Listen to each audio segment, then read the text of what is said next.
بسم الله الرحمن الرحيم. الحمد لله رب العالمين والصلاة والسلام على أشرف المرسلين وعلى آله وصحبه أجمعين وعلى من تبعهم بإحسان إلى يوم الدين. Indeed, all praise is due to Allah. We praise Him, seek His aid, and ask His forgiveness. We seek refuge in Allah from the evils of ourselves and from the evils of our actions. Whomsoever Allah guides, none can misguide. And whomsoever Allah misguides, none can guide. I bear witness that there is none worthy of worship except for Allah alone, having no partner. And I bear witness that Muhammad is a slave and his messenger. Amma ba'd. To proceed, very the best of talks is the Quran, and the best of guidance is the guidance of His messenger Muhammad. May peace and blessings be upon him. And very the most evil of all matters are the ones innovated, for every newly innovated matter in Islam is an innovation, and every innovation in Islam is a misguidance, and every misguidance will lead to the hellfire. Tonight we're going to be describing the prayer of the Prophet ﷺ. Ask Allah subhanahu wa ta'ala that Allah will put barakah into the time, because my demonstration is going to be different from the demonstrations that I have seen onto the YouTubes and all of that. But I'm going to be pointing out the mistakes in every single act of the prayer, which, according to what I believe, that I thought that they need to be addressed. So if it is not going to be possible to do everything in this class, we'll make it in two classes. This one, this Ithnain, and the following Ithnain. But we'll see, inshallah. And as you know that we have been commanded by Allah subhanahu wa ta'ala to follow the Prophet sallallahu alaihi wasallam, and the Prophet of Allah in the hadith, which is hadith in Sahih Bukhari, "Sallu kama ra'aytumuni usalli," pray as you have seen me pray. Now we haven't seen the Prophet sallallahu alaihi wasallam pray, but we have the information regarding his prayer in every single minute details. So we know every single act that the Prophet sallallahu alaihi wasallam had done, with some of the cases where we do have an ikhtilaf, or sort of a difference among the scholars. So inshallah, the issue is going to be, I'm going to be doing the explanation, and I will have someone to demonstrate for me the correct prayer. So I will be talking about the prayer while somebody will be doing what I'm going to tell them to do. So we're going to be volunteering for the doctor, inshallah. Okay. Not now, when I tell you to stand up, we'll demonstrate for us. It's going to be straight after the prayer of the Maghrib. But I need to make, first of all, an introduction for the prayer. Hopefully the prayer is the second pillar of Islam. It's after the Shahadatayn. And Allah subhanahu wa ta'ala put so emphasis on the prayer that He called upon the people to pray more than 250 times into the Quran. So the prayer is being called on for a lot of times, and that is why the person needs to make sure that he not just do the prayer on time, but also make sure that the quality of his prayer is correct. Because the Prophet ﷺ, he said, "Inna al-'abda la yusalli 60 'ama la tuqbalu lahu salah." The person, he would pray for 60 years, and the number 60 here is attached to two things. Number one is that the age of the Ummah Muhammad ﷺ bayna 60 wa 70, and people will start praying after they're 10 years old. So if they lived 70 years, that means 60 years. Number two is that whenever you correct somebody in his prayer, the Arabs would normally say to you that if he doesn't want to listen to what you're saying, he would say, "Sarli 60 sana basar." I have been praying for 60 years. You're coming to teach me what is the prayer? So that 60 number is very important. So whenever you teach him something, he says, "I'm been 60 years praying. You're teaching me now to pray." Well, actually, you could be praying 60 years. None of your prayers accepted. You cannot really put an excuse for yourself that, "Oh, I didn't know." Well, if you didn't know, why didn't you learn? Why don't you sit down to learn your deen, just like you were keen to make sure that your profit is very big, maximizing your dunya profit. So why don't you just sit down to learn to do the prayer?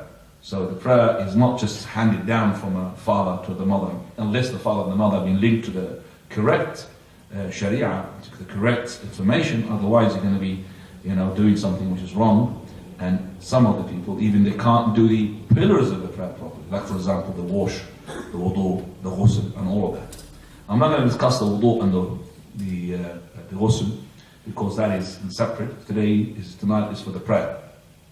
So whatever is linked to the prayer in general, we need to know that when you come to the prayer, you need to make sure that you are doing it for the sake of Allah. This is the ikhlas to Allah subhanahu wa ta'ala. You're not doing it because you're scared of your parents. You're not doing it because you want the people to say that you are a person who's abiding to the prayer. You're doing it for the sake of Allah. So that is a very important issue. Number two issue is that when you are doing it with Allah subhanahu wa ta'ala, so you are making munajah. So you are doing it with the one whom is supposed to worship and love at the same time. And that's Allah the Almighty subhanahu wa ta'ala. So you have to preoccupy yourself only with the prayer and empty your mind with anything to do with the dunya. For very I know for the fact that some of the people, they start doing their calculation for the dunya into the prayer. So the best time for them to think about the dunya is in the prayer. So no, you have to divorce the dunya completely when you are in the prayer and you are with the Almighty subhanahu wa ta'ala. And remember Allah Azza wa Jal, لا يزال Allah Azza wa Jal مواجها لعبده. He's in front of his slave. He's in front of you. So Allah subhanahu wa ta'ala is in front of you when you pray. So He's watching you. So if He's watching you, you need to watch yourself on what you do. You need to make sure that you're praying wholeheartedly. Everything that you do is following the Prophet's instructions. When you pray, istiqbal al-qibla, make sure that you are ready towards the qibla. Now these days we've got smartphones. We do the calculation for the qibla direction. Now, if you haven't got that, if you're living in this country, I've told a number of brothers that unfortunately the satellite dishing all of the places now towards the qibla, because I think I don't know what it's pointing to, but the sky and all of that, they point towards the qibla. If it's just towards the satellite direction, but slightly to the left. I'm not making a comparison here. You're not praying to a satellite dish, but you're praying according to the direction that will help you. Because you know that for a fact, lots of people will not be able to help you if you ask them about the qibla, because they're not Muslims. And a few massages as well around. So that is as well for you to learn. So you just look at any house, look at the satellite dish, put your back to the satellite dish, turn slightly to the left, just slightly, and that is the qibla 100%. Right. This is the istiqbal qibla is one of the shurut of the salah. Another shart as well for the salah, the person needs to be on wudu and needs to be as well clean in his body and clean in his clothes. So the clothes, body and the place. So there's no excrement or urine into your body or into your clothes or into the place that you pray. Also, make sure that when you pray that you are covering your awrah. The awrah for a man in the prayer is not just between the navel and the knees, but actually include the navel. So it's not between the navel and the knees, it's actually include the navel and up to the shoulders. So covering the shoulders all the way down to the navel is actually the awrah of the man. So in the man, awrah in the prayer. Outside the prayer is no problem. Between the navel and the knees, that's your awrah. But in the prayer, you need to cover the navel and all the way up to the two shoulders. As for the woman, her awrah is all herself except for the face and the two palms, not the hand, the palms. So the two palms are not awrah in the prayer, and actually the women, if they are praying with their maharim or on their own, and they are from the ones who cover their hands and cover their faces, we say to them, don't cover your hands, don't cover your faces, unless you are in the presence of somebody who is non-mahram, and you are a person who covers both. So covering the face is this light for a woman if there is no mahram. If there is mahram there and there is no strangers there, you should really uncover the face for the prayer. And also you need to make sure that you're praying towards the sutra. And this is the sutra. I've just seen a person praying this to me just a moment ago, and he thinks that he's praying to a sutra, but the sutra is not just the height-wise, it's actually the distance between you and the sutra. So for example, that you are praying towards the wall, towards the leg of the table, towards the, for example, the stand of a microphone, towards the back of your brother, towards the trunk of a tree, towards a wall, for example, of the house, or towards the wall of the qibla of this masjid. You need to make sure you are not far away from that. How far should be? That is, when you prostrate, your head is supposed to be leaving a gap between the wall and your head about half a meter, which is the passage of a sheep. Meaning, I'm not really knocking with my head that pillar, that wall, that back of your brother. No, I'm not knocking it. I'm not really touching it. Nor I'm too far away from it. So it's just a gap of a half a meter, like that. That's the gap I need to leave between the prostration of my head and the wall. And usually the Prophet of Allah, he would leave between himself and between the wall, dhira' wa nisf, it's about 1.5 meters. That is between him and the wall. So when he prostrates, usually his head will come between him and the wall, the distance between the sheep passage. The sheep passage is about 0.5 meter, like that. So remember to have the sutra and not to pray between them. If you're praying towards the table, don't pray to the middle of the table, pray to the legs of the table. If you're praying to the chair, the same thing, take the leg of the chair, not the middle of the chair. Okay, so that's important as well. Now, there are cases which we explained regarding sometimes you're not capable of doing something. Like for example, you're not capable of removing a dirt from your body. Don't worry. If you can't remove it, you pray as normal. If you haven't able to do the qibla, you do your best and you pray. And you found out later on you were not towards the qibla, don't worry about that. Okay, so all of that. But if you have prayed without wudu, and you remembered while you're in the prayer, then you have an option here. That is, if your wudu place is not far away, to make wudu and continue the prayer. Even the first part of your prayer was not with wudu is accepted. But if you have finished the prayer and then you remember that you're not in wudu, then you must make the prayer again. So if you have remembered while you're making the prayer, you could just stop the prayer and make the wudu, come back and continue, as we have discussed the proof from the hadith of the Prophet ﷺ, hadith of Abi Bakr radiyallahu anhu wa arda. The person may pray with his shoes, there's no problem about that. And praying with his shoes, of course not in the masjid, because in the masjid, the people will not really tolerate such a thing. But if you are in a place where, like an airport or whatever, you don't need to take off your shoes. So you pray with your shoes on, and if you feel comfortable with that, as long as the shoes haven't got any dirt. That means that I'm talking about the impurities in them. Right, now Prophet ﷺ one day he prayed on top of the pulpit. We explained that. He prayed on top of the pulpit to teach the people. I'm not going to be praying on top of the pulpit. Okay? I'm not going to let the doctor pray on the top of the pulpit. So I will make him to pray on the floor, and while you are watching after we finish, inshallah, I'm not going to pray straight away. Now, the person needs to know that when he's praying towards the sutra, he should not be letting anybody to pass in between him and the sutra. But if anybody had passed, then you don't have to worry, because you tried your best, you couldn't. But the person who has got no sutra, if any of those, the following three things that pass between him and his prostration spot, like the woman, and which is the adult one, or the black dog and the donkey, then his prayer will be invalid. He has to pray again. So those people who've got sutra, they don't have to worry about who's going to be passing between him and his sutra, as long as he's prevented. But the ones who hasn't got the sutra, then you have to watch out, because if anybody, number one, you are sinned. Number two, you're jeopardizing your prayer. Any person who passes between you and your prostration spot, if he's none of these three that I mentioned, which is the woman, black dog, and donkey, then if it's anybody else, then it will be halving your prayer. All half of the reward of your prayer is already gone. Now, coming to the prayer, when you come towards the qibla, so you're facing the qibla, and you're going to make takbirat al-ihram. So we'll start with that, takbirat al-ihram, and we'll, as I said, because it's coming now to 17, it's 18, isn't it? Yes, 18 the other. The Muaddin says yes.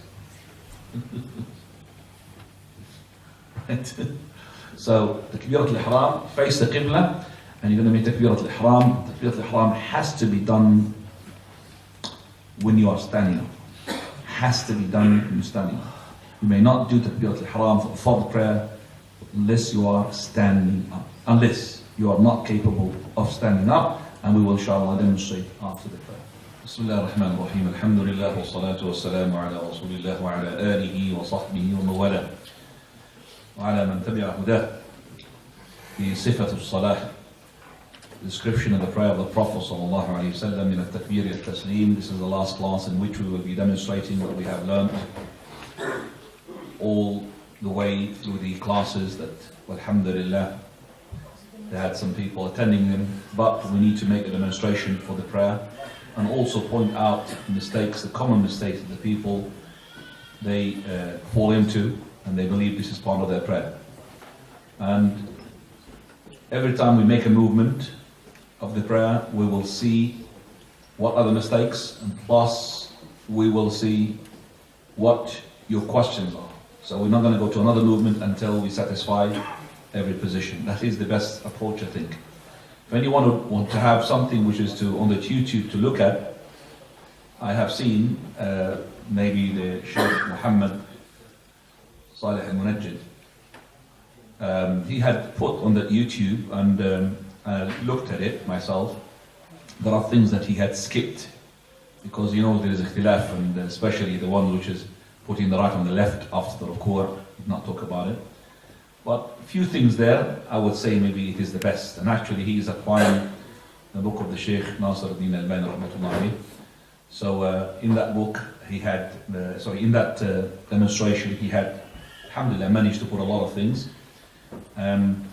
We will, inshallah, do the same, but we maybe add things as well to that YouTube, I think, YouTube episodes. Right, start with the, first of all, as we have mentioned now, istiqbal qibla, covering the awra, and all of that, and then come to the takbir al-ihram. So I would like to, the doctor. Right, is the person towards the qibla, and all the time, whether he is making takbir al-ihram or in the actions of the prayers, he will be looking at the place of prostration. So when he makes takbir al-ihram, he is looking at the place of the prostration. So, what are the two? There are one position where you need to look at somewhere else, and that is in the tashahhud. You look at your finger. That is in the tashahhud, look at your finger, but the rest, you always look at the what? Prostration spot. So, what is the prostration spot? Now there. That's where you're going to be doing Allah. So, you don't really Allahu Akbar. He's not looking at the qibla. He's looking at the prostration place. The second place where there is no proof to say where he is looking, and that is in the ruku'. In the ruku', could be looking between his legs, could be looking where straight down, but we don't have a proof to say where he's looking. Apart from that, is all the time his eyes locked onto his prostration place. This is aqrabu ila al-khushu', closer to the humility between the hands of Allah subhanahu wa ta'ala. So he is now going to be looking at the prostration spot and making takbirat al-ihram by saying Allahu Akbar, and there is no exception except for Allahu Akbar. And he's going to say Allahu Akbar or Allahu Akbar. So, and then his hands, they're going to be not really tight like this, not fully. So it's not madmumat al-asabi' like this, and it's not like that, and it is as well stretched up. They're not really they're tight. That means they're not bent. So this is the way to say it. Okay? So it's not really close together. So it's just like normal. Don't be extreme. So it's not like that. It's not like this. It's just normal. And the way to raise it up is going to be either with your, that is your thumb. Okay? The thumb of yours is equal to your shoulder, or it's equal to your earlobe. Your shoulder or to your earlobe. It's not like this and like that. I've seen the videos, some of the videos are maybe demonstrated wrongly. It's like this or like that. It's not like this and like that. No, it's like this or like that. That is the takbir al-ihram, and it's facing your palm towards the qibla. So this takbir al-ihram is accompanied with Allahu Akbar. Allahu Akbar is either before or after, but directly. That means Allahu Akbar, raise up the hands. You don't say Allahu Akbar and wait. So it's Allahu Akbar, raise up your hands. Or raise up the hands and then say Allahu Akbar. All together, Allahu Akbar. With this. Allahu Akbar. So do that, doctor, please. Allahu Akbar. So that's the first one. Okay. I want your hands just a bit straight. You can just like stretch properly. Allahu Akbar. So do it now. Raise and then say Allahu Akbar. Allahu Akbar. That's together. Now I want you to raise, put down, and then say Allahu Akbar. That's it. So these are the three positions. Now, we want now to demonstrate the mistakes, and after that I'll give you what you're going to ask me about. Mistakes regarding this, and the people, they do the following. And I'm not going to stream, I'm not going to make you laugh because of the sake of the laugh, but this is what the people, they do. The people they do in Allahu Akbar, they do like this. Okay? Like that. I've seen them putting their hands, they would like me to show me as well, to show the camera. So show the camera for me. Show the camera like that. And people even would do like this. They have to touch their earlobe with the what? With the thumb. Okay, that's the thumb. Do that. That is, I've seen, and this is the people trying to do the best. But the ones who are not careless, that's something else. Those people just go like this. They just flick their arms like that. So flicking their arms. Like this. Not even this, no fingers they're strapped up, nothing. This. So that is as well a person who is not caring. Person who is ignorant, he will, which is the person who doesn't know, but ignorant but too much. I've seen him doing like this. So he's actually twisting his ears. And he thinks it goes the way. Allahu Akbar. So, doctor, maybe I will do that demonstration for the wrong things. You just do the correct one. Just like Allah. Because I don't want to make fun of you. Okay. So, this is wrong. This is wrong. Okay. Some people, they say, Allahu Akbar. Let it just hardly lift on his hand. Allah. Ya akhi, Allah subhanahu wa ta'ala is before you and He's watching. So I need to make it sure that I will Allahu Akbar or Allah. So I could see myself preparing myself for the prayer. It's a prayer. I'm making my communication with Allah subhanahu wa ta'ala, the Almighty. Allahu Akbar is without stretching. So it's not Allahu Akbar. That's not right. Allahu Akbar. That's not right. So stretching, that Allahu Akbar, there is no mudud in it. It's Allahu Akbar. There is not Allahu Akbar. It's not Allahu Akbar. It's not like that. It's Allahu Akbar. And it's not Allahu Akbaru. Allahu Akbar. Because it finishes with a ra and it's jazm. Allahu Akbar. Right.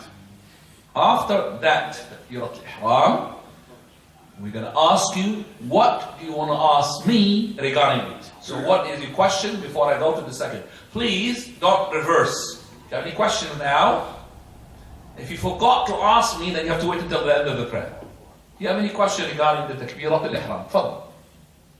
Like you just demonstrated, some people just do this and literally don't even raise their hands above the waist. Yeah. How do you advise these brothers? Those people who do not raise up their hands, not even above their waist like this, how do you advise these brothers? I would advise them, tell them first of all, you are standing before your Lord subhanahu wa ta'ala, and imagine that Allah is watching you. Are you going to be doing like this to Him? Is this a communication? Number two, you need to tell them that we have to pray as the Prophet of Allah taught us how to pray. Sallu kama ra'aytumuni usalli.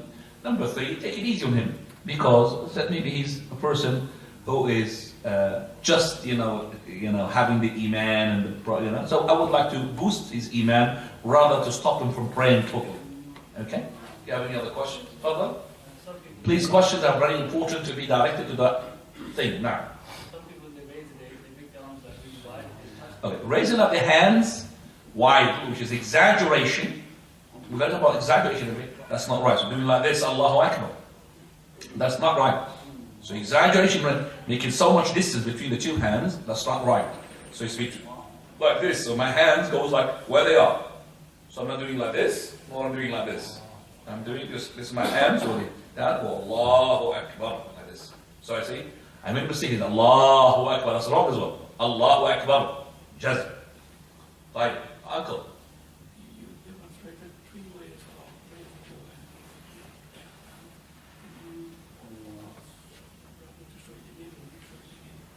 To who? To your uncle? To you? Oh, because we showed it to the people. To you? Can you see me? Not everybody, they've seen it, uncle. They have seen the 3 demonstration. Because we're going to do it again, they're going to be taking time. So we've got the video as well to watch it. So the Takbirat al-Ihram, we said, because we're going to repeat that Takbirah anyway, it's going to be with or before or after. So I'll just do it quickly. Allahu Akbar, that's with. Allahu Akbar, that's after. Allahu Akbar, that's before. Okay, those are the 3 ways of doing it. Now we're coming now.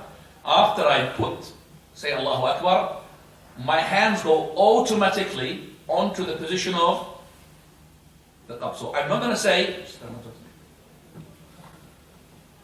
so say Allahu Akbar and go to the position.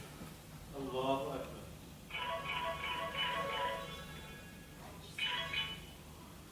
Okay, I'm just sorry about that. Everybody switch off your mobile or ringer. Okay. This is now, he's putting now straight away to the right, to the left. I'm going to mention that in detail to the right, to the left in a minute. But he went like this. What is wrong from the people? Is that some of the people, they go Allahu Akbar down and then they put up. Do that the wrong thing, please, doctor? Allahu Akbar. Some people, they do like this. And that's not right. Okay? So you go straight away what? To the... Okay. This as well is only to be done when you are at the beginning of the prayer or you're entering and joining the Imam in his beginning of his prayer. But if the Imam in his ruku', you make takbirat al-ihram as we have said, but you do not put your hands on the right or the left. So you're going to put your hand what? Down.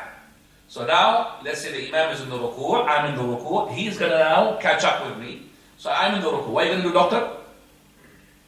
Allahu Akbar. And another Allahu Akbar for ruku'. Correct. So he's not going to put the right or the left. So if you are yourself praying, then you say Allahu Akbar, and say straight away right to the left. That is for qabd, we call it. But if you are following the Imam, you only do this if the Imam is in the what? In the standing position, reciting the Fatiha. But not in the standing position which is Sami Allahu liman hamid. Not in the sitting position, not in the ruku' position. If it is in the ruku' position, or the sitting down position, or even the standing up position, but not the recitation, but Sami Allahu liman hamida, then we say Allahu Akbar and putting down the hand. Now we don't put it like this. So we're not going to go Allahu Akbar and then Allahu Akbar. No. So this is only for what? For recitation of the Fatiha and the Surah. It is not for a person doing like he thinks this is the rafa'. So the rafa', this is the rafa'. After the rafa', I'm going to do according to the position after. After what is it? It's going to be what? Recitation of the Fatiha. I do like this. So. Okay? So not like this. Okay? Again, it's not like this. You understand what I'm saying? Just stay right. Allahu Akbar, straight up. Right, now when I'm putting my right on the left, we're going to now tell you and we'll open the question inshallah. Right on the left now at the moment, the right position for that. The right position for that is that al-yumna, processing al-yumna. Al-yumna is a hand.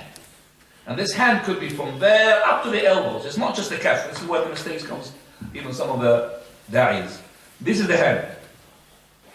When it goes onto the ظهر الكف اليسرى, the back of your left hand, الرسل, which is the wrist, and the wrist, and the forearms. So this is the hand. So it goes like this, or like that, or like this, all the way up to here.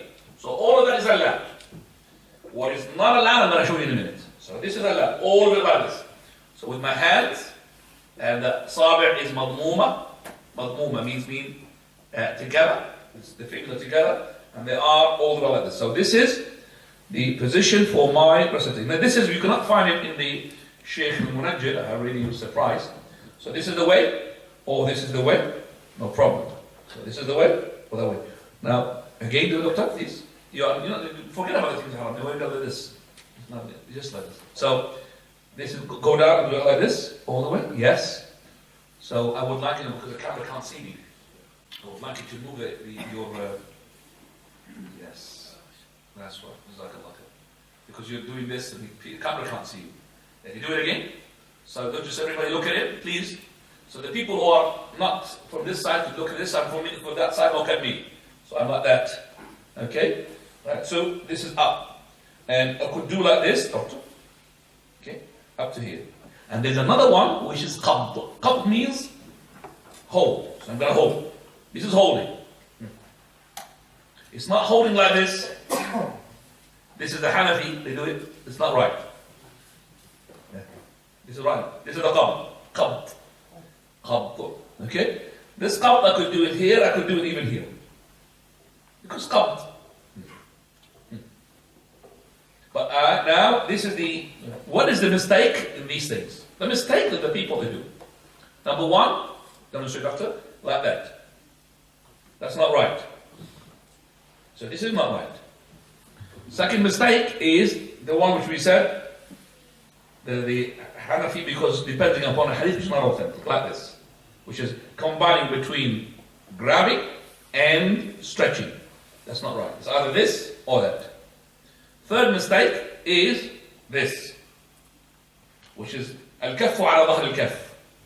That hasn't been made. It has to touch the wrist and the forearms. So if you're doing like this, that's not right. It has to be at least like that. And then you could go forward. Okay, so not like that.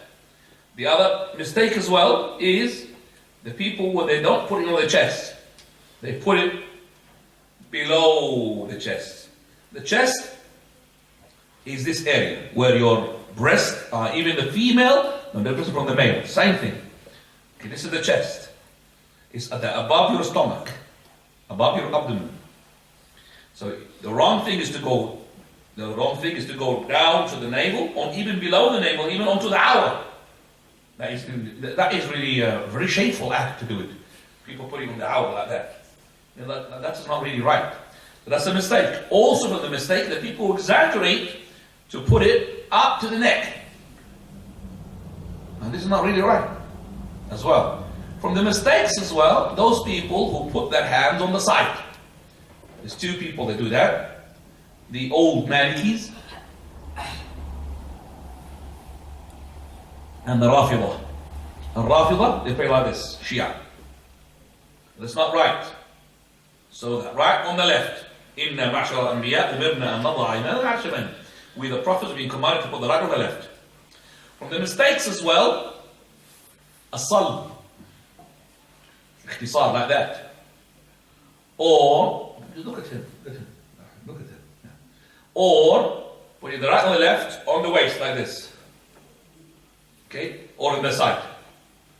So that's not right. So this way, or that way, that's not right. Or this way. Does people do like this? Yes. From the ways which is common, this way. On the heart. So they're putting on the heart, that's not right. So it's to be in the middle.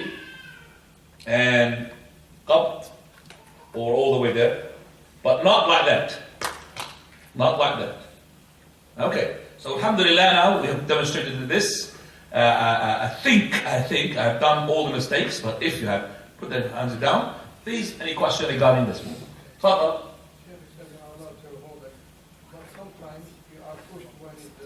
If you've been pushed, don't hold. Just push. Don't hold. Being pushed, but I think even being pushed, because if you're being pushed, this will be quite parallel to your body. You don't want to be pushed to be like this in the prayer. Some people do like that. You don't be facing the Qibla. It's not right. You have to do like this. So your shoulders is the maximum. So there's no such thing squeezing more than that. Squeezing up to the shoulders, but no squeezing that to the extent that I do like this in the prayer. That's not right. Okay, that's not right. So in the case of too much squeeze, it's, like you're really tight, but not tilt. In the much squeeze, you could really prostrate on the back of your brother. Okay, but you can't prostrate on top of the whole of the brother. Okay, so there's squeeze and there's extreme squeeze. That's not right. Now. I think if you do like this, don't think alhamdulillah. It's not right. It's not right. You don't have to go to this one. Now.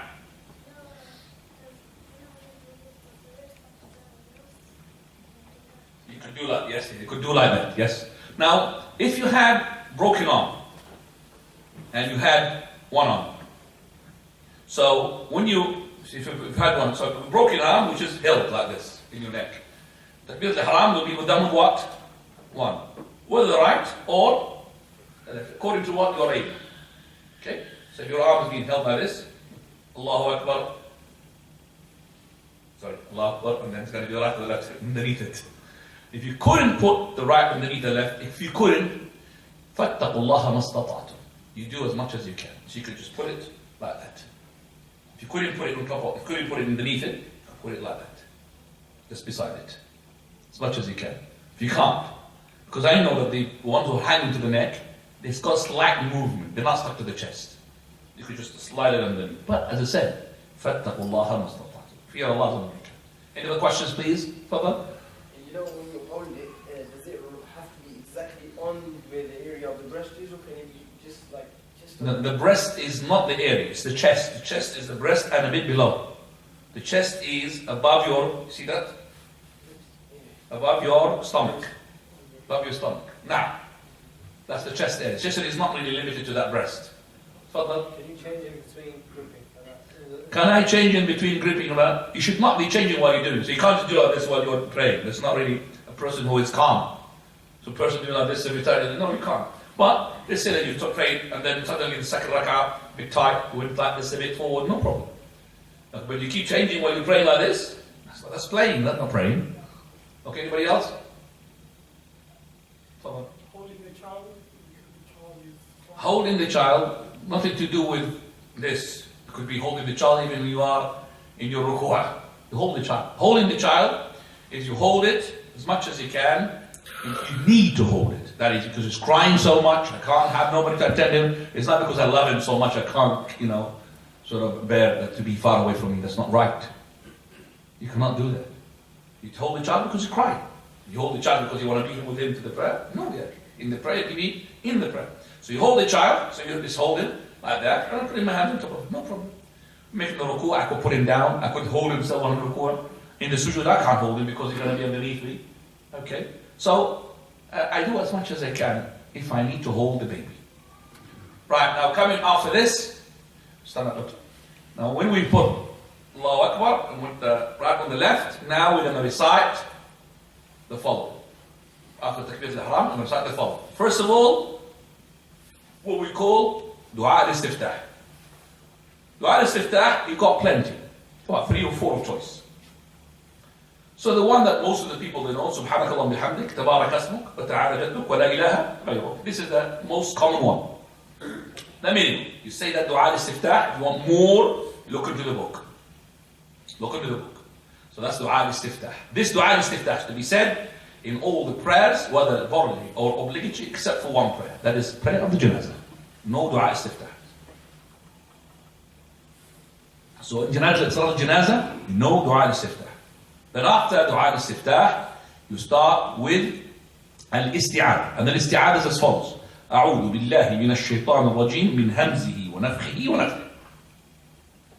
You could add أعوذ بالله السميع العليم من الشيطان الرجيم من همزه ونفخه ونفخه. So you got short version and the longer version. But none of them is أعوذ بالله من الشيطان الرجيم on itself. It has to be من همزه ونفخه ونفخه.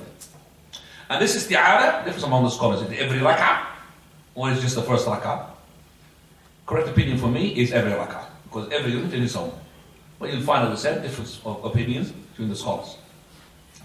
And Shaykh Al-Albani, he is supporting that in every rak'ah there is isti'adah, because each unit in itself is a unit, rak'ah. So isti'adah in each rak'ah. After that, you start with Bismillah ar-Rahman ar-Rahim. Bismillah ar-Rahman ar-Rahim is to be said silently, whether in the loud or the silent recitation. Whether it's in the Maghrib, or the Isha, or the Fajr, or Dhuhr al-Asr. Now, if you need to make it loud for the sake of people they don't know, you make it, once in a while. Once in a while. You need to make it, for example, the people they're going to learn. But if it's a silent prayer, you just raise up your voice a bit like Bismillah. So just to tell the people there's Basmala as well. So after that, the Basmala is the correct opinion, is to be silent in the loud and in the silent recitation. Also, regarding all of that, which is the saying of the Takbirat al-Ihram, Allahu Akbar, regarding all of this, you need to say them in a very silent place, in a situation. Not unless you're an Imam, Allahu Akbar, because you want to make the people to hear about in Takbirah. But if you're on your own, okay, or you are being led, when the Imam says Allahu Akbar, don't raise up your voice. Allahu Akbar. In a way which you don't make yourself hear it. Because people think silent is Allahu Akbar. No, you will disturb me if I'm next to you. So it's not, no.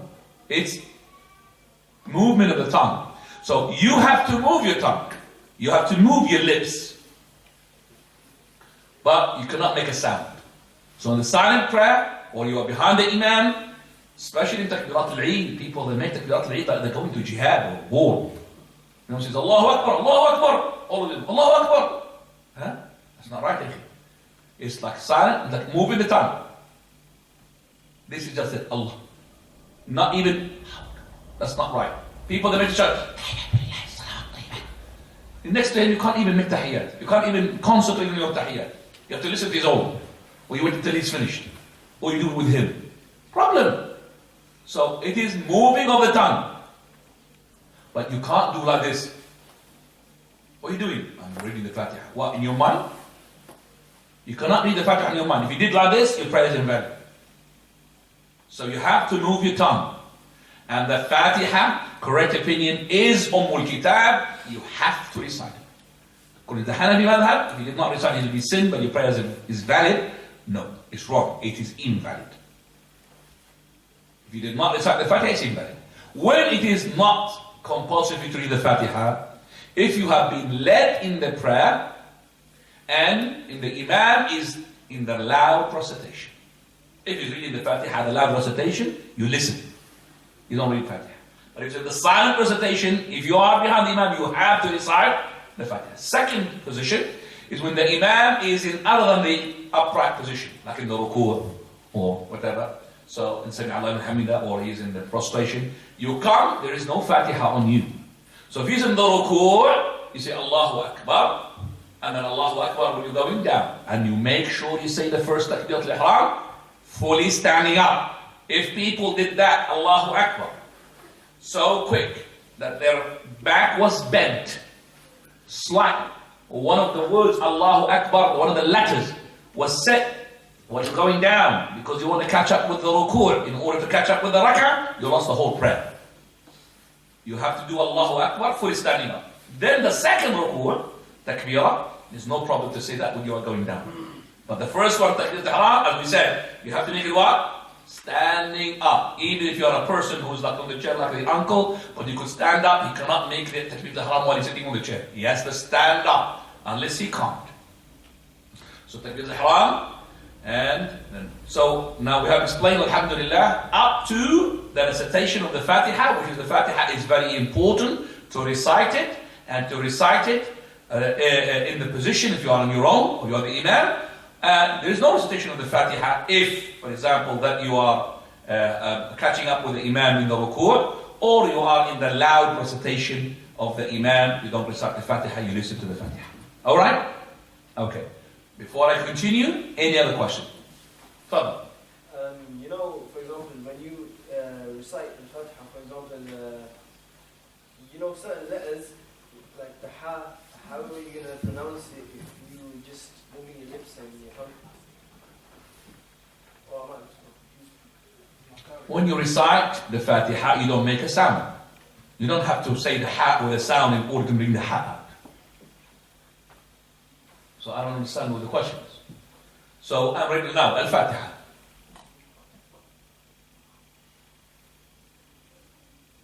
So I'm not really, I don't need to say, so I'm not ready to, man. There's something wrong with the person. No need to do that.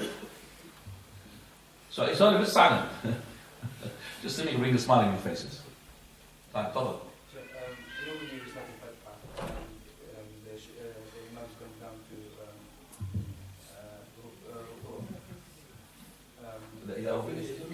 The uncle. Yes. you finish the Fatiha or you go down to If the Imam is in the ruku', oh, so you joined the Imam from the beginning, and the Imam, he had made the ruku' and before he said the Fatiha. I would say to you, quick with the Fatiha. Do the quick with the Fatiha. Because if you could catch up with the ruku', do the quick Fatiha. But if you think your Imam is supersonic, he's going to be on the ruku', then I would say, skip the Fatiha, because his mistake is on him. Your mistake is on him, not on you. Because you want to catch up with Imam. إِنَّمَا جُعِلَ الْإِمَامُ لِيُؤْتَمَّ بِهِ. Please, I want the questions which are important so we could really go ahead. regarding Takbirat al-Ihram, saying fully standing, if you are traveling, sitting, how it will... If you're traveling, Yeah. if you are traveling in a car, you have to stop in order to pray. You are obligatory. You can't pray in the car. You're obligatory. But if you are in a plane, you can't park the plane and you can't ask the pilot to stop. But I will say to the people this following very important information. If your flight after the Dhuhr and you have time to pray it on land, don't wait until you fly. You pray it on land and you combine with the Asr. You only pray it on the flight because the flight hours is so much that it's covering the whole time of the prayer. Between Dhuhr and Asr is already been flying. So you came into the flight before Dhuhr and you're going to finish after Maghrib. But if you had time in the airport, don't waste it. Don't pray in the plane unless it's a necessity. Because in the plane, you're not allowed to go and stand up unless you have, mashallah, you have to stand up, mashallah. But even you're standing up, but you are in between the earth and the land. You're not on a land, basically. And this is, by the way, according to the Hanafi, to Ibn Abdin, your prayer is invalid. Because Ibn Abdin at that time, he didn't know about the plane. He said, if a person prayed in an urjuha, meaning like a swing, which is not hooked to the heaven, and which is not hooked to the earth. And that's a plane, by the way. You didn't know about the plane. So if you're praying in an urjuha swing, which is not hooked to the heavens, he's imagining something which is not imagined at that time. Not hooked to the earth, your prayer is invalid. And that's a plane now. You didn't know that there's a plane now. It's not hooked to the heavens, not hooked to the earth. But we say to you, pray on the earth. Unless you forgot, then you pray on the earth. You've slept through the time, no problem. But don't deliberately push it. If you are on that plane, please ask the stewards, please, I want to have a place to pray. There are some Muslims, like for example, if you go to the Jordanians, if you go to the Saudi Arabians, you go to the Egyptian, they got carpets as well at the back of the kitchen. You got a place and to, mashallah, pray and even towards the Qibla. They will tell you where's the Qibla. You've seen that. But if you are in British Airways, you're not allowed. I don't think it's advisable to do that because in the current situation, the current climate as well. So I wouldn't really advise you to do that. So basically, They allowed me once. British Airways, Yeah. to stand in the front, mashallah, very good. Why were you going to Saudi Arabia? No, I'm going to Kenya that time. Okay, Jazakallah. So they allow you to stand. So you have to do it your effort. If they didn't allow you to pray on the chair sitting down, but you have to make an effort to see if I can pray what? Stand. I once prayed on one of the planes, and it was a new one, Dreamliner it's called, the new ones. They had a, mashallah, back big space at the back. There's a space for me and 2-3 people. We're praying Taraweeh. It was Taraweeh during Ramadan. We prayed Taraweeh. In the back, they had the 2 stewards, he said, I'm going to join you, didn't we?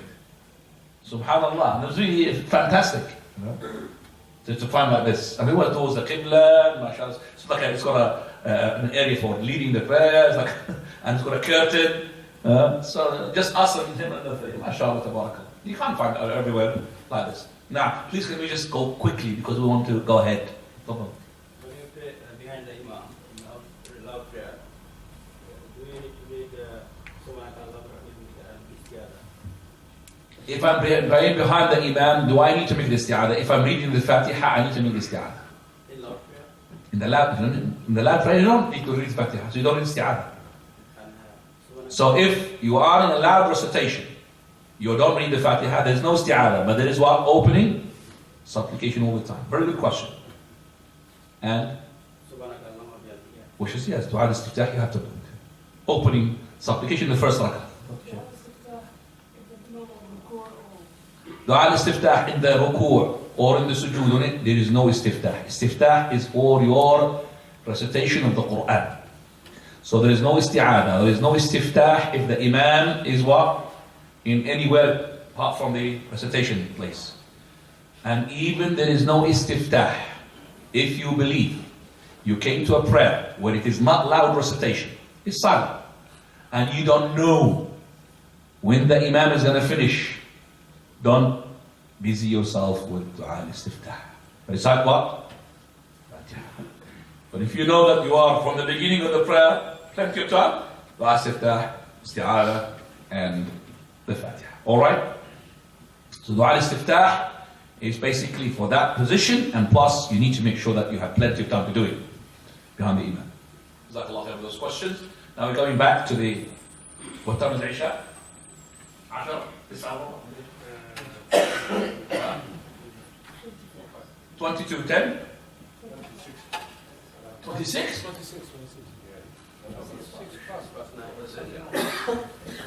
طيارينها مغرب. طيب طير يا أهل يلا. ها؟ 27 past. 27. طيب يلا الله. طيب. After the surah, after the Fatiha, we recite the surah. It doesn't matter if it's long surah, short surah, it doesn't matter. But you have to make sure that whatever you recite in the first rak'ah, the second rak'ah, you recite something which is, if it's in the surah, after, not before. So if you're reciting Surah Al-Baqarah, if you start from the middle, then whatever you recite after, it has to be either second rak'ah, either another surah, or verses which are after those verses. It doesn't matter, it has to be linked to those verses where we think it is better, but not before. Not before. إِنَّ الَّذِينَ كَفَرُوا سَوَاءٌ عَلَيْهِمْ. You started from there. And you continue in the Baqarah. And then, second rak'ah said, Alif Lam Mim, ذَلِكَ كِتَابٌ. It's not Lam. Because you have to do synchronizing with the verses. But as for the surahs, no problem. You could recite surah, for example, the first rak'ah, Ali Imran, second rak'ah, what? Al-Baqarah. No problem, inshallah. After the surah, after recitation, now we're going to tell you to make sure that you have 2 moments of silence. When you are an imam, 2 moments of silence. First silence, if you are in loud recitation, which is after the Takbiratul Ihram, and before you recite the Fatiha, then this is the first silence for the people to recite their what? Opening supplication. Dua al-istiftah. The second one, after the total recitation, before ruku', just for the breath taking. So, when he finishes whatever he's reciting, just a breath, and then he will go down. So it's not straight away, Alif Lam Mim, Allahu Akbar. It's not right. So this light pause, just a slight. It's not as long as the first one. So there is no time pause between the Fatiha and the following surah. And that is, some of the Imam, they do it in order to make the people recite what? The Fatiha. We say that if you are behind the Imam in the loud recitation, the recitation of the Imam is sufficing, inshallah, for you. And the Imam doesn't have to leave a gap. If he left a gap, can I recite the Fatiha? I can't say to you no. You could recite the Fatiha. As long as you don't believe the Fatiha, it's a must upon you, because it is in the loud recitation enough for you. In the silent recitation, you have to recite Fatiha. Then Takbiratul Ruku'. Takbiratul Ruku' in the following way, which is Takbiratul Ihram, is exactly. So, it's either with or before or after. Say with, before or after, please. Ruku'. Yalla, doctor. So it's Allahu Akbar. Together. It's Ruku'. And another one. Go down. And that is. So I'm going like this. And then I'm going to say. Allahu Akbar. Correct. I'm going to now say Allahu Akbar and then. Allahu Akbar. And then I go to Ruku'. Very well. So this is the 3 ones that done the Takbir al-Ihram is exactly the same. Going to the Ruku'. Now when I go to the Ruku', I need to make sure the followings are being fulfilled. Number 1, can I just ask somebody who's demonstrate for me, Sheikh? Opposite way. But the camera, can you catch it? No. Can the camera please catch everybody? Instead of really concentrating on me a bit further away? Would it be possible? Because I'm going to join you. All right, okay, sure. So please make the ruku' like him. No, just the ruku'. No, just the ruku'. Okay, the ruku' position. By the way, your hands, it needs to be. Look at his hands. That's it. His hands, like exactly. There's a bend in it. So you could really make mujaffa between your arms and between your body. It has to be like that, yes. Right, this is the ruku'. The ruku', you need to make sure there are, number 1, is that you are holding your knees like an eagle claw. Eagle, like that. So you're not putting them, just tapping onto your knees. Number 2, make sure that your head is lined up with your back. So it is not tilted up or down. So go up, please. Both of you up. No. With your head. Just with your head. Look at the doctor. And down. Down, more down, Doctor. Well, Sheikhi, more down. Your head, look at it. No, your head down. More down, more down. No, I wanted Dr. Wrong. Make the wrong. Down. No, not your bed. No. Just the head. That's it. Go. More. Mashallah. That's it. That's the wrong. We don't want the hat. Forget about the hat now. So we want it to be level with the back. Can you just do that right thing? Do the right thing? No, that's not right, Doctor. You're right. It's not right, Doctor. It's not right like this. No.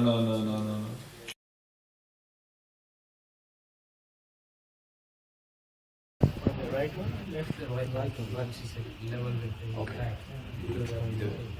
Can I just ask you please to go down back? Here, please, the back. I want you to do ruku. That's proper ruku. No, you're wrong. That's the ruku. So you'll be doing it wrong. That's the ruku. But now, a bit back. That's it. That's the ruku. So if I put water onto this, it will settle. And then I put water, and then if you put a cup of water, you've got hadith, mashallah. But you're right, but this is good down. That's better. Push your shoulders up. That's better. So that's I'm still doctor going up in your head. That's it. That's the ruku. So what is wrong? What is wrong is this way or that way. Okay? So what is wrong is this way or that way. That's wrong, okay? And what is wrong as well? Go down with your back.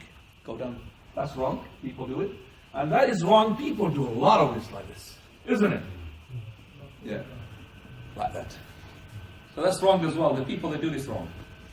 Okay, so the position is right. Again, remember your feet and the width between your feet is exactly or almost like your shoulders. So if you're a fat person, then your feet will be slightly a bit far away from each other. If you're a thin person, you'll be slightly, the gap is narrower. But you cannot, if you are thin, to do your feet like that. And you cannot, if you are fat, to do feet like this. That's irritating and is not subtle and is not equilibrium. Because if you're like this and you're fat, you might fall. Again, if you're like this, you are thin, people can't really join you with your shoulders. So I have to make sure that I am almost relaxed between my shoulders, the gap, as I say, between my feet. Right. Just a slight bend. This has to be good. Oh, is it happening? Sorry. Sorry about that. Now, the person needs to make sure that his hands are away from his body. So this is not right. See, look, this is not right. This is doing it not right. So it has to be the doctor, the right one. That's right. Relax. So you're looking now either onto the prostration or between, it doesn't matter. But you can't look there because you're going to be raising up your head. You can't look here because you'll be lowering your head. So this is the comfortable way. Anybody now, before I tell you, what do you recite here? Subhana Rabbiyal. Subhana Rabbiyal. Azim. Subhana Rabbiyal. Azim. Subhana Rabbiyal. Azim. 3 times. After, they could do as much as you want. Or Subhana Rabbiyal Azim wa bihamdih. If you want more, then you have to go to the book and... Any other questions?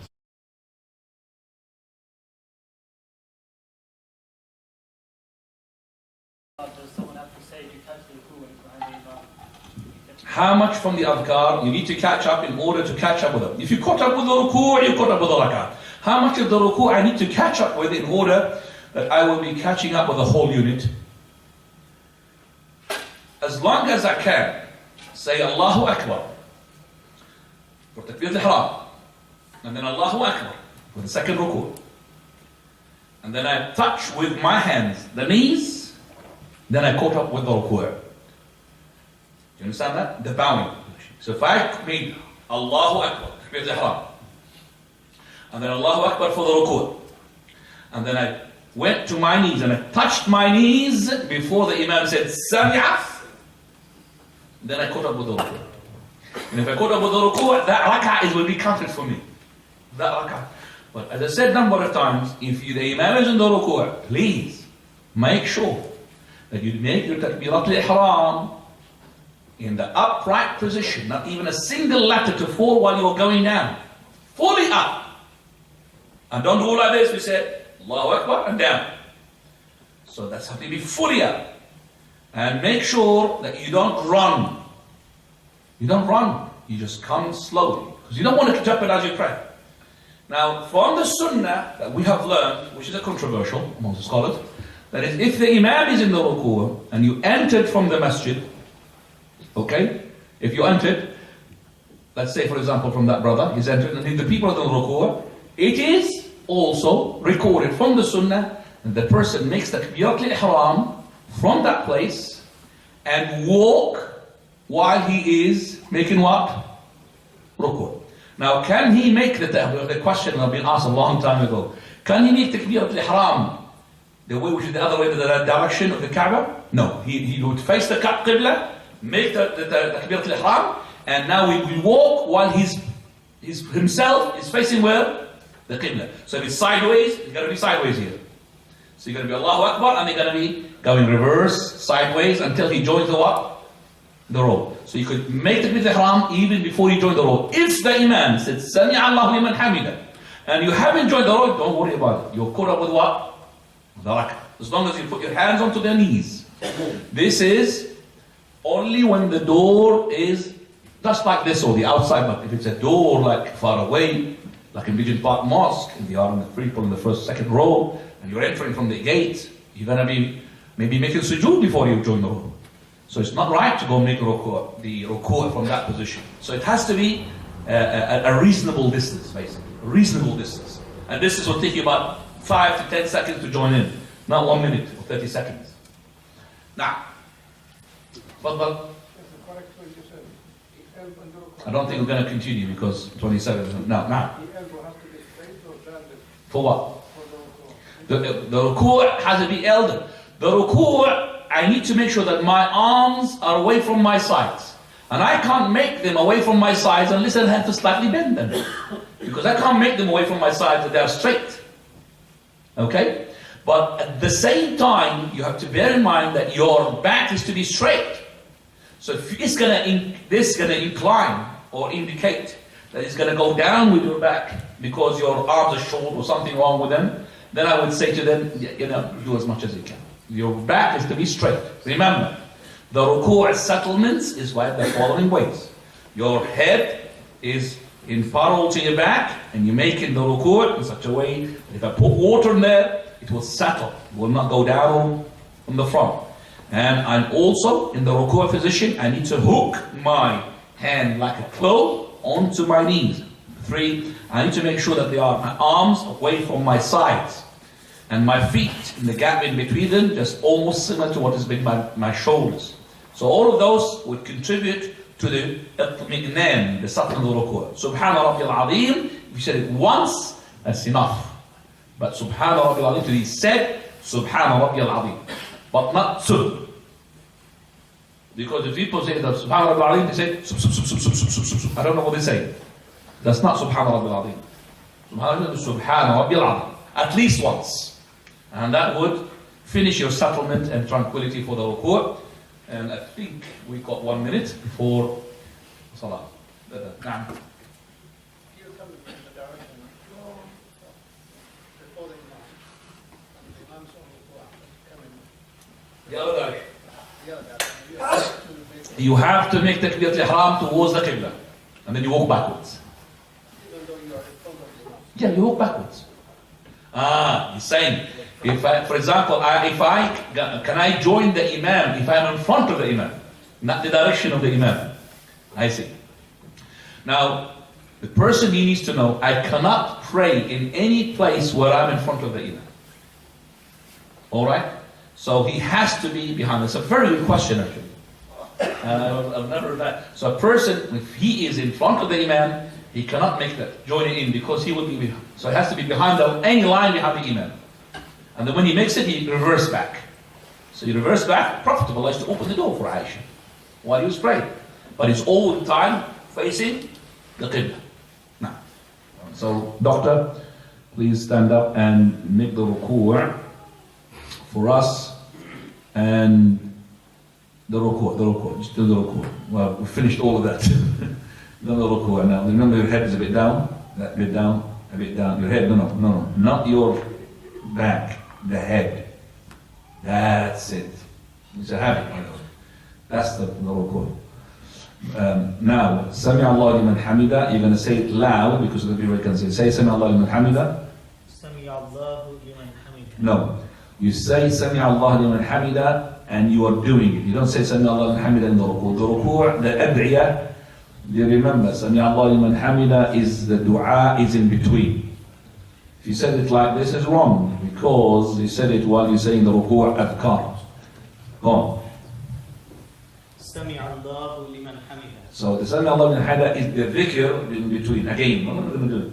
So Sami Allah liman hamida, so the dhikr is in between raising up and between the ruku'. Again. Sami Allahu liman hamida. So what's the mistake now? The mistake if the people would do the following is that, doctor, again, to say Sami Allahu liman hamida before you raise up, that's the first mistake. Go on. Sami Allahu liman hamida.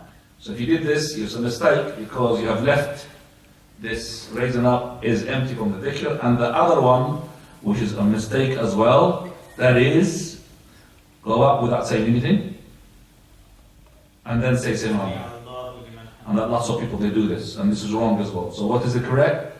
Is to say while you are going up. Again. Sami Allahu liman hamida. Now this is, so the dhikr of raising up is the Sami Allah liman hamida. When you are up, Rabbana wa lakal hamd, accompanied with the raising up the hands in the three ways that we have mentioned. Go on with them please. Rabbana wa lakal hamd. And this is what? After or before or with? Before. Okay. Rabbana wa lakal hamd. With. Rabbana wa lakal hamd. So you say Rabbana wa lakal hamd with, before or after of the raising of the hands. Right. Raising of the hands, as I said, with the fingers raised up, yes. So not like that. Don't like this, please. Okay. The up. Right. Same thing to the earlobe or to the shoulders. Okay. Now finished. Now in this as well, you could add. Now when you are in this position, what the people they do as a mistake is that they say Rabbana wa lakal hamd quick, and they go down without having the tranquility, which is a pillar, in that position. Can you just show us, please, Doctor, what the people would do quick when you are saying Rabbana wa lakal hamd to go down? Sami Allahu liman hamida. Rabbana wa lakal hamd. Yeah. So he did not basically stop for Rabbana wa lakal hamd in the upright position. So he did not stop. Basically, he just says it correctly, please, when you're going up, and Rabbana wa lakal hamd quickly. Sami Allahu liman hamida. Rabbana wa No, that's correct. I want to be faster. You're not really good. Sami Allahu liman hamida correctly. Yeah, and the Rabbana wa lakal hamd is wrong. Sami Allahu liman hamida. Rabbana wa lakal hamd. Still will accept this. I'm going to show you a faster one because look at the people.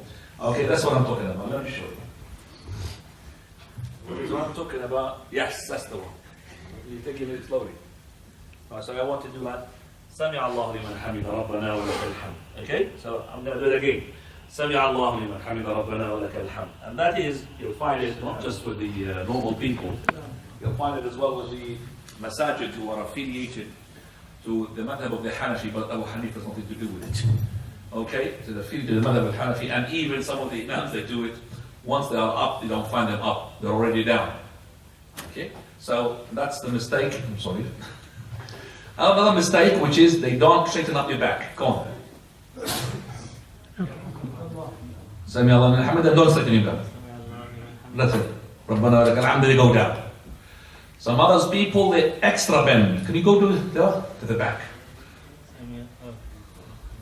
Sami Allahu liman hamida. Rabbana wa lakal. That's it. That's another one. People, they do that. Don't they do it? You're laughing, sir? They do that. Yes. That's a normal thing. I mean, I've seen it even more. Can you do that more? Yeah, that's it. Have you seen people doing this? That's it. Really bend the back, huh? Like that. Rabbana lakal hamd. Okay. And they put their Rabbana lakal hamd when they say that. Other mistake as well, Rabbana lakal hamd with your hands like this. That's another mistake. Sami Allahu liman hamida. Rabbana wa lakal. Did you hear that? See that as well? Another mistake. They say it's the dua, Rabbana lakal hamd. That's another dua as well, that's another mistake. Now, of course, the mistake of looking like a fox is accompanying one with prayer. So even in the prayer, there's some people that are gonna like alhamd, and they look around. That's another mistake which is accompanying all the prayer. Right, after we said رَبَّنَكَ الْحَمْدُ حَمْدًا كَثِيرًا, now we're going to go takbirat al-sujood. We're going to go to the sujood now. By the way, saying Allahu Akbar, saying Sami Allah liman hamida, all of that compulsory upon the person. The pillar here is the upright and making sure that you're staying still. If you're not staying still, your pillar will be jeopardizing. You have to stay still. That means at least short while just up. You can't just go down. From? Okay. Yeah, for sujood. Right, so the person is going to make the sujood now. When he goes to make the sujood, there's a takbirat al-ihram. Takbirat al-sujood. Takbirat al-sujood, you could raise up the hand with it if you wish. If you wish. So that will be, how many times you raise up the hand when you are up there? Twice. So let's do it with the raising up the hands the second time. So you are on the ruku', do it and go down. سمع الله لمن حمده ربنا ولك الحمد الله أكبر. Right, that's good. So that is second one. That's it. I'm going to do the sujood in a minute. Now you've seen Allahu Akbar is also raising up the hands. You could do that, but you follow the Imam. If the Imam does it, you do it. If he doesn't do it, you don't do it. But if in your own as well, you practice that. And Allahu Akbar with takbirat or raising up the hands is exactly like takbirat al-ihram. You can do with, before or after. No problem about that. Now when you go down to the sujood, before you go down to the sujood, there is the upright position. We have something that the Sheikh Al-Ghurabaa did not talk about. I know why he didn't talk about. Because I believe he follows the Sheikh Al-Albani, but because he's done it in Saudi Arabia, he doesn't want to talk about putting the hand right on the left after the ruku'. Sheikh Al-Ghurabaa, he is actually followed the Sheikh Al-Albani's book, but in that particular issue, he did not talk about it at all. This is in the YouTube clip of his. So he skipped it basically. So in that position, let me tell you something. If your Imam, I know that your Imam, does not put his hand right on the left, you should not put the right on the left. Your Imam doesn't do it. But if you're praying going wrong, if you're praying yourself, you're the Imam, then you pray the way that you think is correct. Well, we have explained it. I'm not going to go through that. We've had a class full of a hadith regarding this issue, and we believe that the correct opinion is not to put the hand right on the left like you do it for the Fatiha and the Surah. But you need to know as well that the following are all to be equal in length. Number one, which is a ruku'. Number two, Sami Allahu liman hamidah. Number three, that is sajda, sujood. And number four, the between the sajda. All of those time-wise is to be what? Almost the same. So all of those four things are to be the same. Sometimes the Prophet did what? He did all of that the same as what? Qiyam. But this isn't not when you are leading the prayer. Prophet did it on his own. Hudayfa, he did not invite Hudayfa to come. He came and joined in. And that's a voluntary. And when the voluntary, it's my voluntary. If you want to join me in, that's no problem. But it's your problem if you couldn't really take it. But the Prophet, when I told Hudayfa, he could have told me, I could have just shortened it because he felt it in his back, or a back problem after his prayer with the Prophet of Allah. So, normally the case, the Imam would do his ruku' and his sujood and his Sami Allah liman hamidah, and between the sajda are almost the same, but not equal to his recitation of the surah of the Fatiha and the Pastor surah. Now going to the sujood, we're going to go to the sujood in the following way. We're going to go first the hands and then the knees. Go ahead. And this is the hands is optional, by the way. Okay, so you again, and slow motion, please. You don't have to put it now. Don't put your hand. Just say Allah without it. Okay. See, that is very comfortable. You come with your hands on your knees. But if you do that, some of the people they do, doctor, I'm not responsible for your knees. Go to your knees, please. All right. That's what the people they do. Oh, so you are practicing hand. Go on. So look at that. The way it is really kneecap. Go on. That's the normal people that do that. Now, you have got carpet here, and you've got, mashallah, under layer as well, isn't it? You are the Prophet ﷺ, you haven't got that. You've got what now? What? Pebbles. and stones. Will you be able to do that? Show me if you could do that now. The troubles of that. Kneecap the following day. Straight away, because you're going to break your knees. So this is how to do it. Again, onto your hands. There, one. Allahu Akbar. So now, I'm going to explain the sujood. Because the sujood needs a bit of explanation. So you want to do his hands, and his hands, these fingers, they are going to be close to each other. They're not like the Takbirat al-Ihram, where we said you could separate it. So it's joined in, like this. Look. And all of them, they were towards what? The Qibla. In his sujood, he would open between his hands. The normal way when he does Takbirat al-Ihram is like his shoulders. So he's not doing like this. And he's not doing like some people, they do like that. I've seen them. They do like this, make the sujood on this like this. That's not right. So you open them like this, exactly as in your shoulders.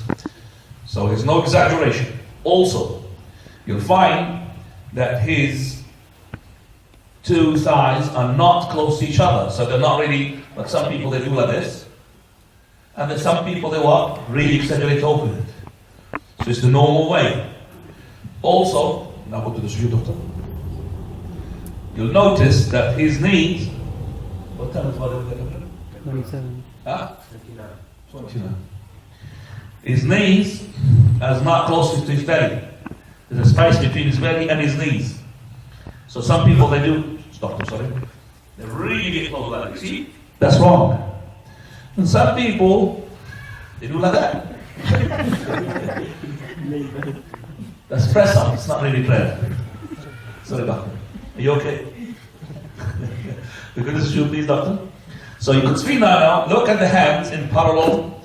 Yeah, this thumb, you see he's relaxed. He didn't really. It comes by natural. The thumb equals to the earlobe. Can you see that? You could do like this, you could do like that. But you can't do like this. And you can't do like this. Okay, that's not right. So this is the sajda. Yes. You feel comfortable as well. Now, if you are on your own, or the imam, you do like this, which is your unrun. I could see your unrun from here. So you exaggerate. But if you are with the people, you do like this. Okay? So if you are with the group, in the jama'ah, you do like this. If you're not, you do like this. Exaggerations. Exaggerate that even the little sheep can pass between the belly of the Prophet of Allah and the ground here. So if you did like this, he will not be able to pass. So his white armpit will be shown. And remember, your hands always towards the Qibla. And not really so. Now coming to the foot. The foot, also between the knees we said, the normal grab, no exaggeration, as we have said. And also in terms of the feet, you can see that they're stuck together. So they're not like that. There's some people that do like this. They're not like this. Some people do like that. That's jeopardizing of your sujood. And plus, your toes towards the Qibla. So the toes here, when you press on your toes will open naturally. The socks here, I can't see his toes, but there will be a gap in between them. Naturally, because you're pressing on top of them. So that is the sujood. In that sujood, you say Subhana Rabbi al-A'la 3 times, or Subhana Rabbi al-A'la bihamdih 3 times, or you could have the adhiya that we have taught you in the book. You refer to the book of the Shaykh Al-Albani and there is lots of dua there. But remember to use the dua, not to alternate between other dua. So, if you said Allahumma laka sajat, you keep repeating Allahumma laka sajat, bika amanta laka aslam. If you say Subhana Rabbi al-A'la bihamdih, you say Subhana Rabbi al-A'la bihamdih, Subhana Rabbi al-A'la, and you keep repeating. You don't really alternate in the same sajda. That's the proper sujood you could really make. Now the other issue is that the nose. Nose is touching the floor. How many limbs they should be touching in the sujood? 7. Let's count them together. Hand, that's 2. Knee and knee, that's 4. Foot and foot, that's 6. What is the 7th? Nose. The forehead. The forehead and the nose. So some people, can you show me that you're doing on your forehead and the nose? Some people do like this. Your sajda is gone and your prayer is gone. You have to touch the nose and the forehead. So put it the proper way. That's it. Right, you can sit down now. I think We got only 2 minutes left before the adhan.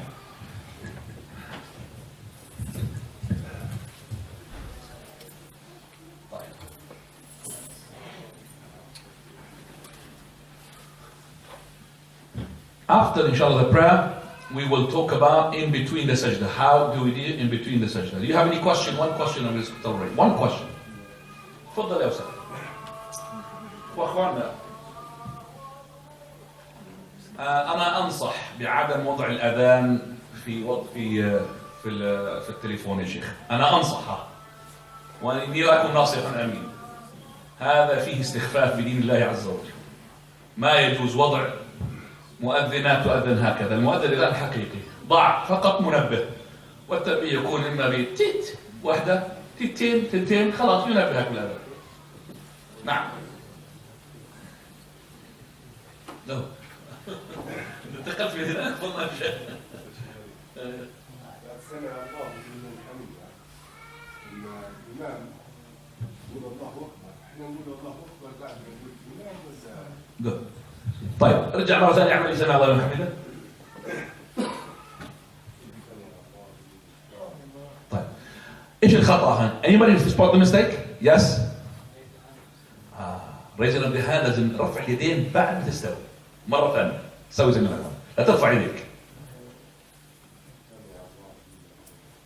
رفع يدين هذا تعرف مع مين مرتبط؟ مرتبط مع ربنا ولك الحمد، مش مرتبط مع سمع الله لمن حمده. عيد مرة ثانية. راح تسمع هنا وانت بتطلع، احكي سمع الله وانت بتطلع، يلا. الآن ربنا لك، أحسنت. طيب سؤالك الآن يكون مع الإمام. الله أكبر. Everything you do after the Imam, except Ameen with the Imam, because of the hadith. So Sami Allah liman hamidah, he says, you say after the Imam, Sami Allah liman hamidah. When you are with the upright, you say Rabbana wa lakal hamd. You cannot synchronize with the Imam because you can't hear the Imam saying Rabbana wa lakal hamd. But if your Rabbana wa lakal hamd synchronizes with the angels, then all your sins are being forgiven. That hadith of Shaykh Mashhur, he says it could be the same hadith as the hadith of he synchronizes his Ameen, Allahu A'lam, and he says it came from the same makharaj. It could be one hadith and nothing to do with Rabbana wa lakal hamd. I left that with the Shaykh and he said I'm going to do more checking for that. But anyway, you follow the Imam and behind the Imam, not with the Imam. Jazakallahu khairan for that question. Alhamdulillah wa salatu wa salamu ala Rasulullah. The doctor himself, he just wanted to as well demonstrate one of the mistakes in the sujood, because we cannot really counter for all these mistakes, the people would do. But some of them, they need to be addressed because it's a common mistake. So going back to the sujood, before we go to the sitting between the two sajda, the doctor had pointed out the following mistake, which is, this is where the feet, they are actually not pointing towards the Qibla, but they are being flattened. Okay? That's a mistake in the sujood. And also another one which came to my mind as well regarding the prayer mistakes, that is, you do your hands like the dog. That's it. That's a common mistake, where the elbows are on the ground. It's like a dog or a beast. We're not supposed to imitate any type of animal while we're prostrating or we're praying. So this is a common mistake what the people they do in the sujood. Now in between the sajda, after we finish the sajda, we say Allahu Akbar. And this Allahu Akbar, you could raise up your hands if you are on your own or if you are the Imam. But if you are following the Imam, you have to do what the Imam is doing. So now after the sujood, say Allahu Akbar.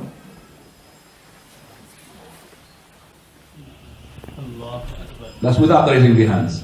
You want to raise the hands is exactly in the way you raised up the hands in the Takbirat al-Ihram. That is with, after, or before. So let's just do the three of them. I'm not gonna, you said do it, doctor?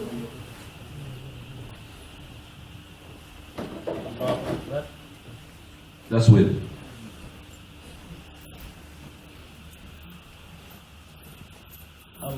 That's before.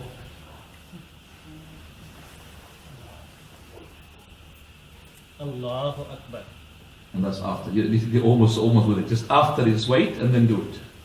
Okay? Right, now, again. Allahu Akbar. Doctor, you say Allahu Akbar not at the end, be careful. The Allahu Akbar has to be either triggered, you just read coming, but not when you finish.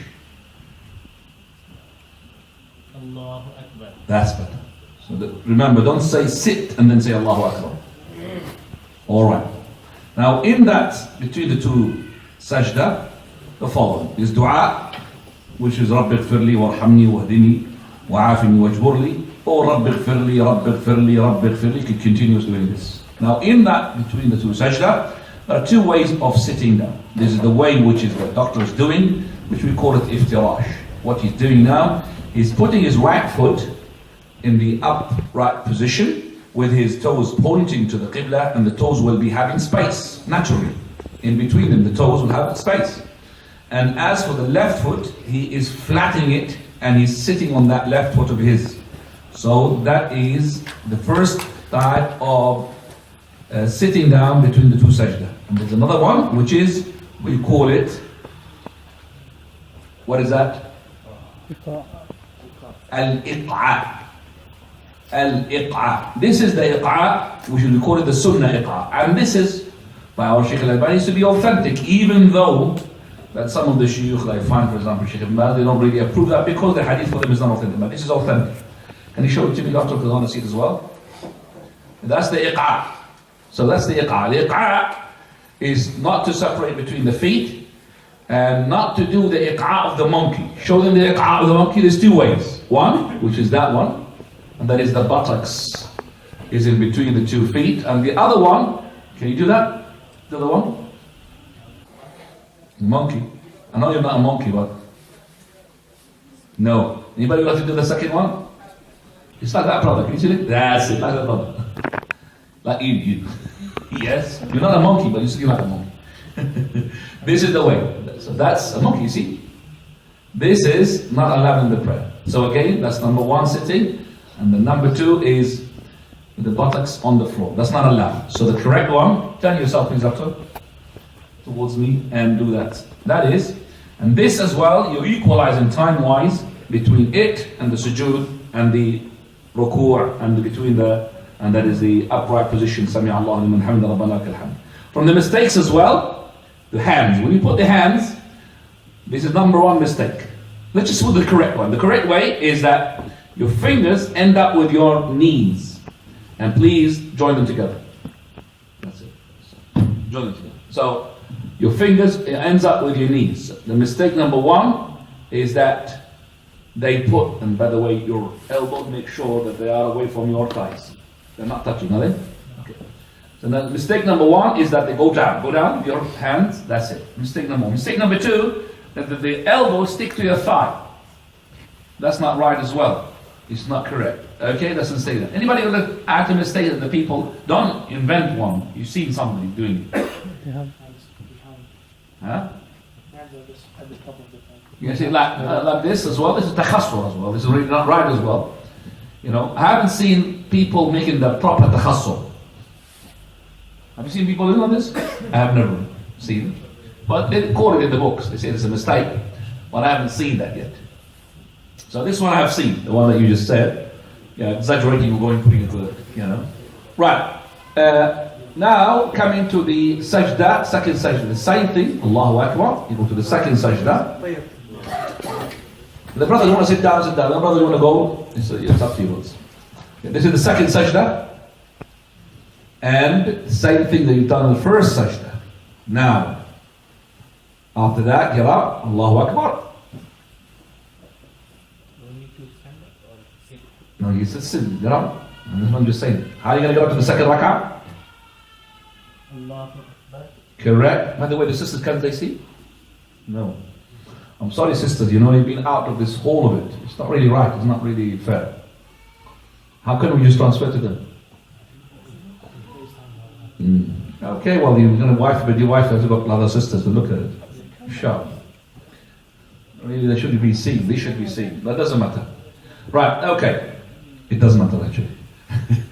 The second, when he sits down, stand up for the second rak'ah, there's something called Jalsat al-Istiraha.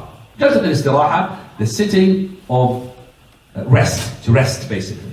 That Jalsat al-Istiraha is exactly what the doctor is doing, and it's just a moment, and there's no dua in it, and he's going to get up. No, don't get up like that. Hanafi way. He's going to get up, with this way, which is called ajn. Al-ajn means like you make it a dough. You know the dough, make the bread. Again, the ajn. Okay. This is the ajn. Now people, they do it this way. Now, I mean, if your mother does ajn like this, which is common, it's no problem, inshallah. It's up to you. And I feel that this is the most comfortable way. If you want me to do this, but for me this one maybe is not really as strong. But ajn is actually basically is holding the hand like a fist and punching the floor with it. That's the ajn. So whether you're going to do it like this or that, we don't have a proof to say which way. But the ajn, the normal one, is like this. I have seen my mother doing like this always. I never seen it doing like this. Okay? So, but if you think that people that do it like this as well, no problem, you do it like this as well. Now when you make ajn and you get up, so the first thing you're going to get up is your knees and then your hands. Go on, do it, doctor. Like that. Knees first, then the hand. What's the mistake that the people would do? Go down. That is the common mistake, which is to stand up on your knee without the hands. Look at that. That is pain. Very painful. This is for somebody who's agile, go to the gym, maybe you will do it. But somebody who's really old and can't do that one. And this is the one that makes you the kneecap, which is two things. Going onto your knees, it's number one, it's a kneecap. And the second one, which is the one that doctor is going to do it, that's going to be a back breaking pain. It's not right. So the normal, the good way is to punch on the floor,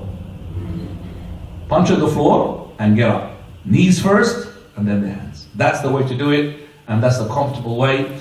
Now the sitting of the rest, even if your imam doesn't do it, you could do it because it does not show that you are differing from the imam. It does not show, because it's a flat one. So it's just to sit, basically, and making sure that you settle, and then you get up. Right. After that, can you sit down, brother? You can't sit. You can't see when you're sitting down. You can't. Okay, the sister can't see. No. You mean the door? Oh, really? Can the doctor? No, I didn't know that. Can the brother sit down, please, so the sister can see? I will tell you what. Can you just open that area and just sit down, everybody there on that area, please? Yes. I didn't know that. You didn't tell me. No, interrupt. You're too late now interrupting. I got the whole thing again. Sure. Can I just ask you, brother, because the sister want to see, yeah? I'll open the question, don't worry. You will ask as much as you want. Again, I'm going to do go to now, full prayer, please. Full prayer, from the beginning. Full prayer. Yeah. But quickly, don't first say the Fatiha. I'm going to. So, Takbirat al-Ihram, you can face the Qibla. Look at the way that he sits. Sorry. The way he stands up. Look at that. So, look at the way he stands up. No, before you Takbirat al-Ihram, before Takbirat. Look at the way he stands up. Look at this gap between his feet. It's equivalent to his shoulder. You'll find so many people that, they're giving you a headache by doing like this. How am I going to be touching your feet and my shoulder to your shoulder? Unless you're really that thin. Okay? How am I going to touch you? Some people, no. This is the way, the common way. No. The common way. That's the Hanafi. Yeah. So how can I touch your feet and you touch your shoulder? How can I? It's impossible for me to touch your feet and shoulder. So the brother, when he does like this, with my shoulder touching your shoulder, I have to stretch so hard with my feet to reach you. Don't do that. If he doesn't want to open between his feet, don't stretch your feet. So you don't do the other mistake, which is the other mistake. That is. When I do like this, how can I touch your shoulder? So I need to make in like that.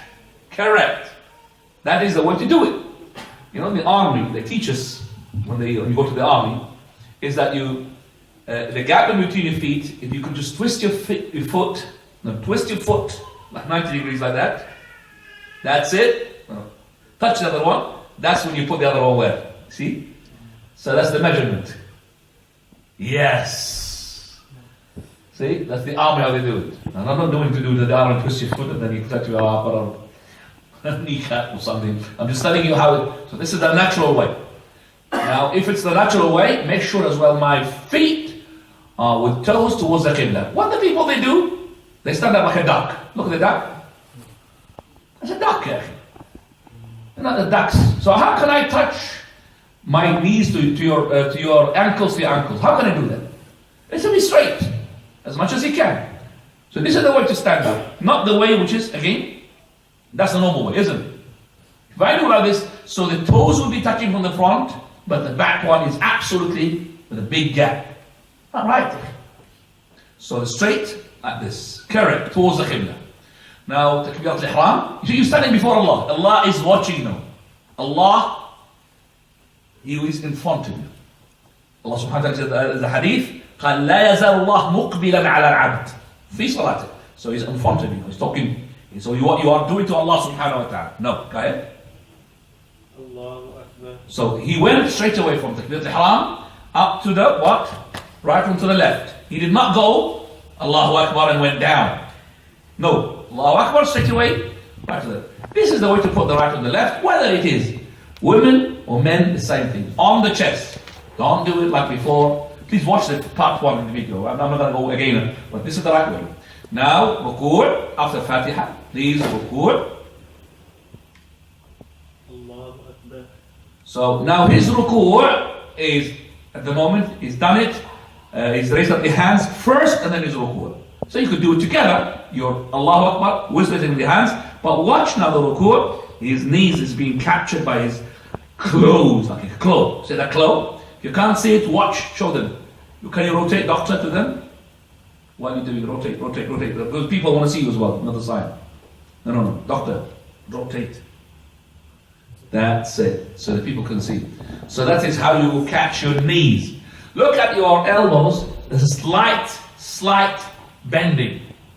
And it's not touched to the thigh. Don't make a mistake, I don't want to do the mistake, just do the right thing. Look at his head, how it's level with his back. Don't do other than that. Go back now to this, Sami Allahu liman hamidah. No, doctor, no, don't leave that empty when you're going out. That's a common mistake. You're doing what you're doing. Don't go into autopilot. Sami Allahu liman hamidah. That's it. Rabbana wa lakal hamd. Correct. So you see, Sami Allahu liman hamidah while he's raising up. It's not when you finish. Again. Sami Allahu liman hamidah. Rabbana wa lakal hamd. Can I ask you, doctor, to be honest? Were you before doing like this or before something like that when you get up? Because it's a habit. I think I used to do Stand up. right at the end. Yeah, right at the end. You go into what your autopilot, I know Right that. at the end. So now we're going to change your auto default pilot into while you're going up. Yeah. Now, you see, look, no. That's what I used You're to too say. late here. That's what I used to say. Yes, Sami Allahu liman hamidah. correct. Rabbana wa lakal hamd. Very well done. Now he said, Rabbana lakal hamd, and he went down with his hand on his side, and then he's going to go to the sujood. Allahu Akbar. You could raise up your hand with that one, it doesn't matter. He went with his hands first, then his knees. Look at his elbows away from his body, as long as he's on his own, or he's the Imam, not with the people. The people he will put their, can you just bend them together please, the elbows just a bit, because the people will be annoyed. And you can see the feet at the back, they're stuck together. The toes are spread and they're pointing towards the Qibla. So that's the sujood. Then Allahu Akbar. Allahu Akbar. Remember the nose is touching as well. And then he would say the dua here, and you could do the other one, which is sitting on the iqa', like this between the two sajda. And then after that, Allahu Akbar. Allahu Akbar. If you do the iqa', remember that it will be coming naturally for the sajda. Because you can be iqa', you don't have to do anything with your feet. They stay the same. Okay, now he's going to go to the Jalsa al-Istiraha before he stands up. So stand up for the second rak'ah. Allahu Akbar. Look at that. This is how we do it. So what's the mistake? Can we do it without Jalsa al-Istiraha, please? Allahu Akbar. Yes. That's two mistakes. Jalsa al-Istiraha has gone, and plus he went into his knees first without the hands. That's two mistakes altogether. Right. Now we're going to go to the tashahhud. So let's say that you are in the second rak'ah and you're making tashahhud. Tashahhud is as follows. You say he's sitting the same, which is called iftirash. This is the iftirash. His hand like that, And he's going to, as soon as he sits down for the second tashahhud, second sajda, he's going to be after the second sajda, he's going to point his finger straight away. Pointing the finger this way. Okay.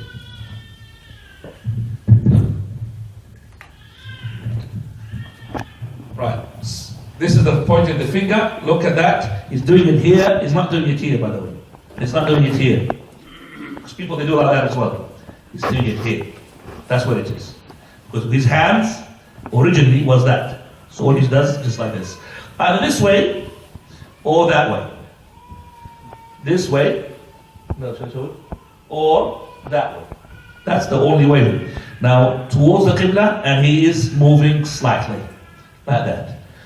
Now, the mistake that the people they do, that is number one, they don't raise up the finger until the what? They say, Ashhadu la ilaha illallah. And they do it only once or twice, and that's it. Second mistake, some people do it like this. That's not right. There's no sunnah called hida, because I've seen it in the video.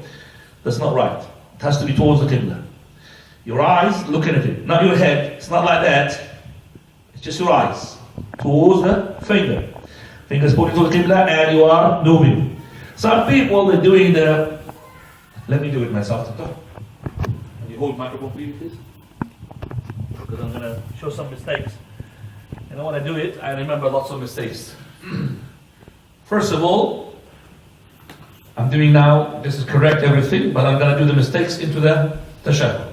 First mistake, as I said before, is Ashhadu la ilaha illallah wa ashhadu anna Rasulullah, and that's it. Do like this. That's the first mistake. Second mistake, common mistake I'm talking about, that the people they do, like instead of moving the finger like this, do like this. And this is the brothers, some of the brothers. That's not right. This is called up, down, up. It's not movement. The movement is like this. Some of the mistakes I've seen, that the movement is not natural, like this. That's not movement. It's not really, this is waving. Okay? Some of the movement, some of the people, they do like this. Okay? I don't know, this is as well, where did they get it from? Some people, they do it like that. Some people do it like this. Two fingers. That's the common mistake. Some people, I have seen them, they do it like this. When they sit down, it's like they're putting a gun. Okay? That's not right as well. So these are the mistakes in the finger. The mistakes into the tashahhud is also that the people, when they read the tashahhud, they don't read the tashahhud in full. You're going to say the salah tashahhud upon the Prophet of Allah, and you're going to read as well the salah al-Ibrahimiyya. So the tashahhud and the salah al-Ibrahimiyya. So tahiyyatu lillahi wa salawatu wa tayyibat. And also, after that, Allahumma salli ala Muhammad wa ala ali Muhammad. And also, after that, the du'as. The rest of the du'as you start with, that the Prophet of Allah, he taught to Abu Bakr. Allahumma inni dhalamtu nafsi dhulman kathira. ولا يغفر الذنوب إلا أنت فاغفر لي مغفرة من عندك وارحمني إنك أنت الغفور الرحيم. Please check the book.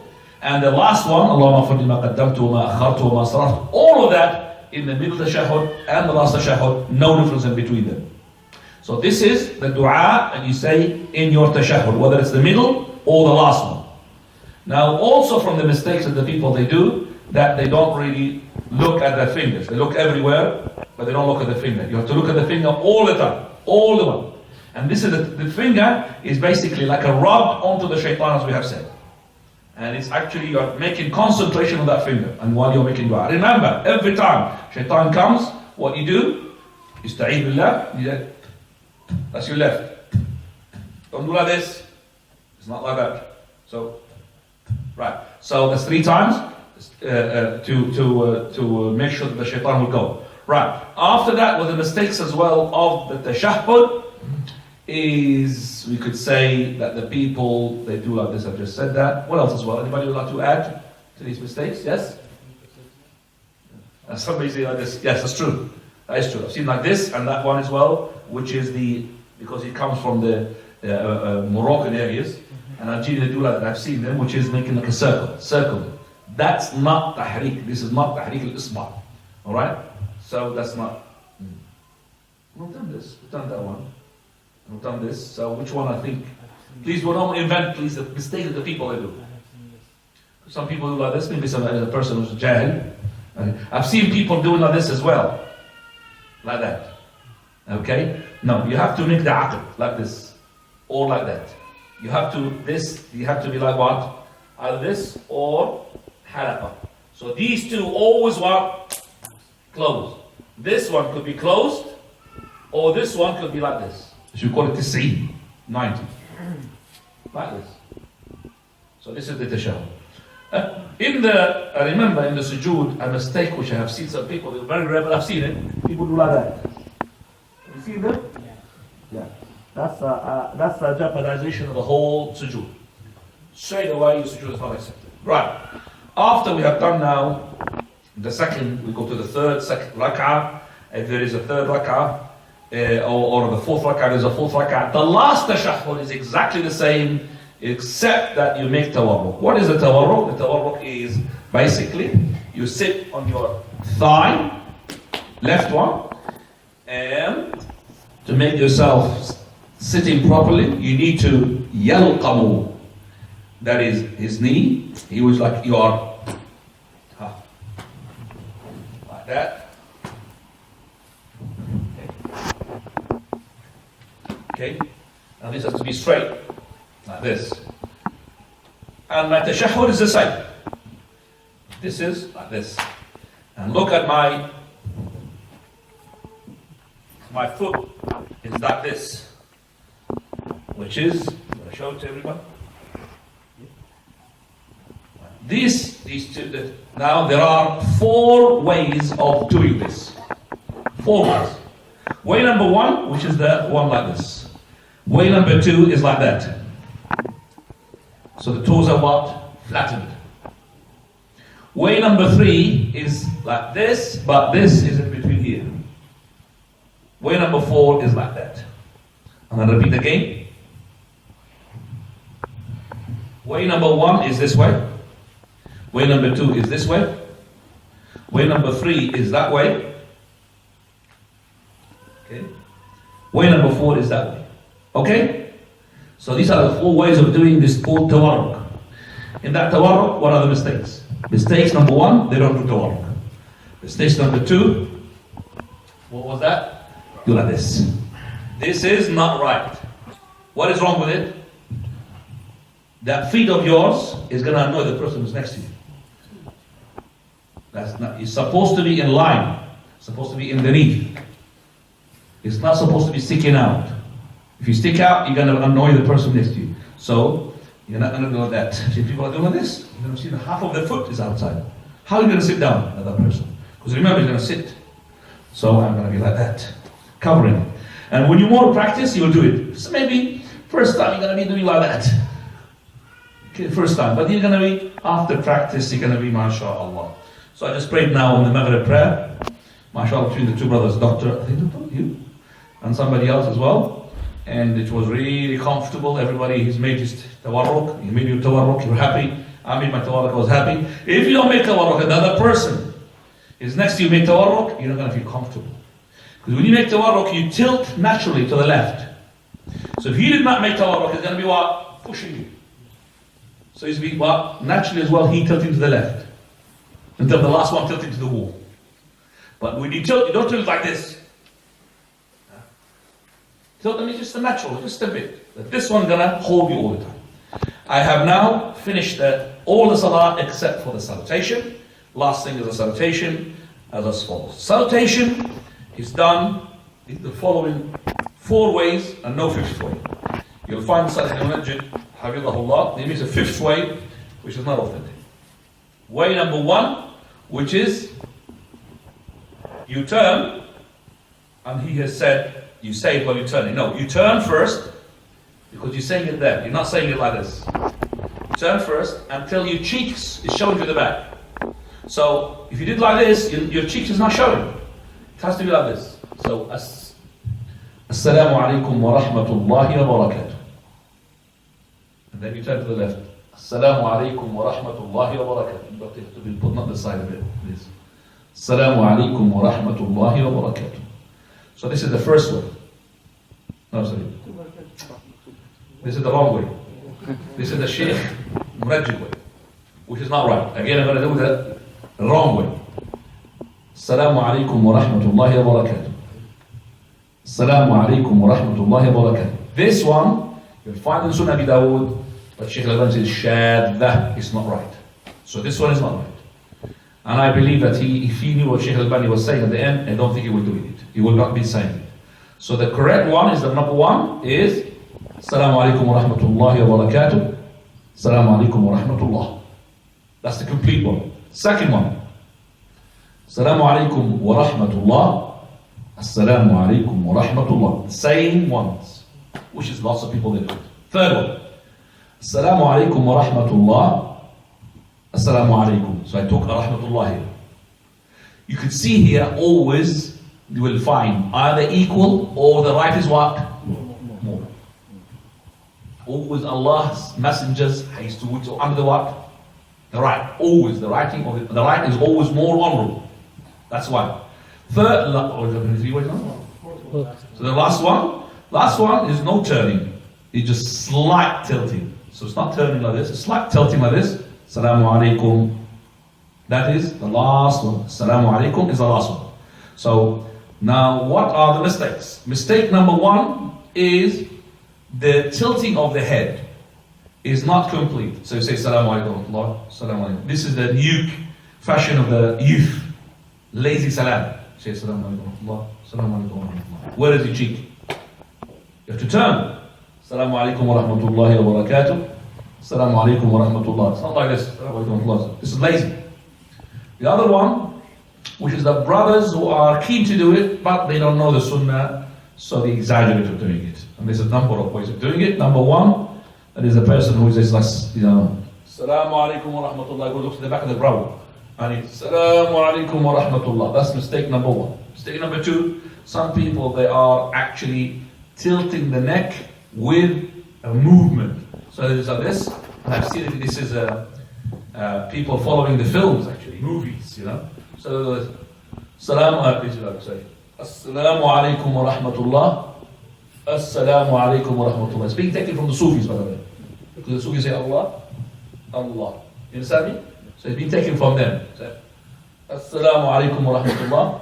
Assalamu alaikum wa rahmatullah. That's not right. Because it's not alim. So the normal one, Assalamu alaikum wa rahmatullah. Assalamu alaikum wa rahmatullah. As I said, lots of other people, they do exaggeration. But if you have any to add, which is something that you know, I don't want to have exaggeration. I don't want Assalamu alaikum wa rahmatullah. Assalamu alaikum. That's, yeah, some people they do, I know, some people they do, which is very rare. Assalamu alaikum wa rahmatullah. Assalamu alaikum wa rahmatullah. You seen that? Yeah, you see it? As a common mistake. He opens his hand. Assalamu alaikum wa rahmatullah. Assalamu alaikum wa rahmatullah. It happened to me that next to me was a person, and he was one rak'ah missing, I remember.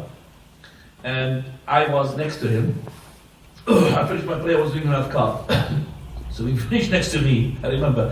He said, Assalamu alaikum wa rahmatullah. So I thought he was saying salam to me. He said, Wa alaikum salam. He opened his hand. So, Wa alaikum salam wa rahmatullah. And he said, Assalamu alaikum wa rahmatullah. Some things that happens and be documented, inshallah. Do you have anything else to add? There's others that where they stop in the middle. Can you just put one by one? I want to understand. What? So, Assalamu alaikum, they stop in the middle for a pause. Okay. That's another mistake. Assalamu alaikum wa rahmatullah.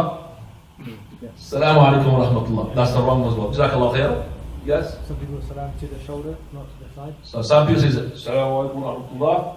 Assalamu alaikum wa rahmatullah. What else? We're adding to the video. Any mistakes as well? Fadal? Before the salam, some people do this.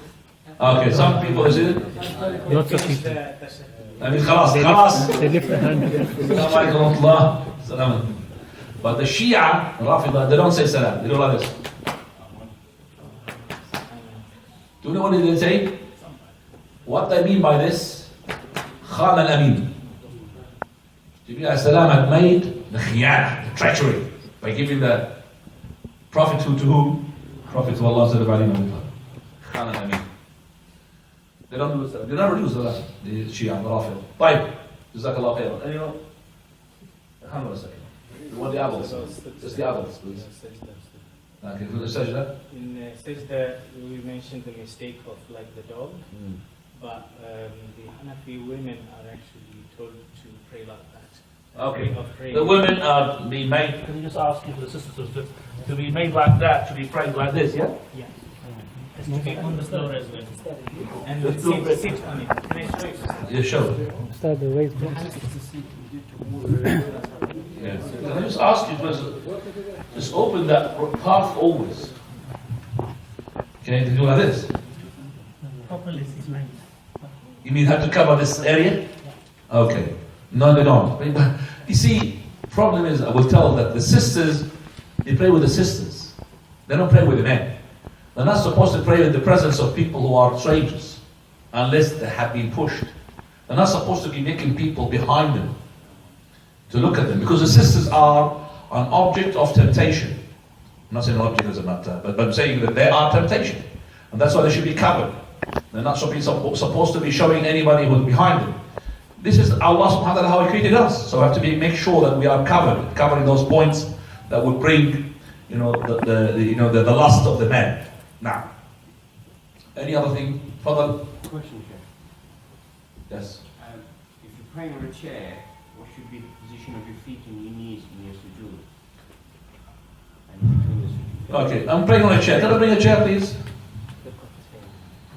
Praying on the chair. Praying on the chair is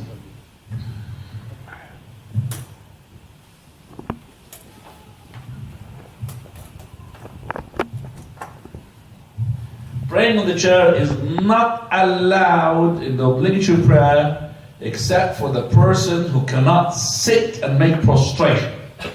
If you can sit in prostration, you're not allowed to sit on the chair. Because once you sit on the chair and you are able to prostrate, then you have missed 3 pillars. Sajda number 1, sajda number 2, and the pillar between them, the sajda which is between the sajda. 3 pillars have been missed. So if you can sit and prostrate, you're not allowed to sit on the chair. So the chair is only allowed for the people who cannot what? Sit and prostrate. These are the ones allowed. So they could be, for example, they can't stand up, or they could stand up, but they can't what? Go to the sujood. They can't go to the knees. They can't sit down on the floor because there's something wrong there. But if you sit down, if it's nothing wrong, you have to sit and pray sitting down like this. I want to see people who are unable to sit on the floor. I haven't seen yet. I haven't seen it. I miss these people. What are they?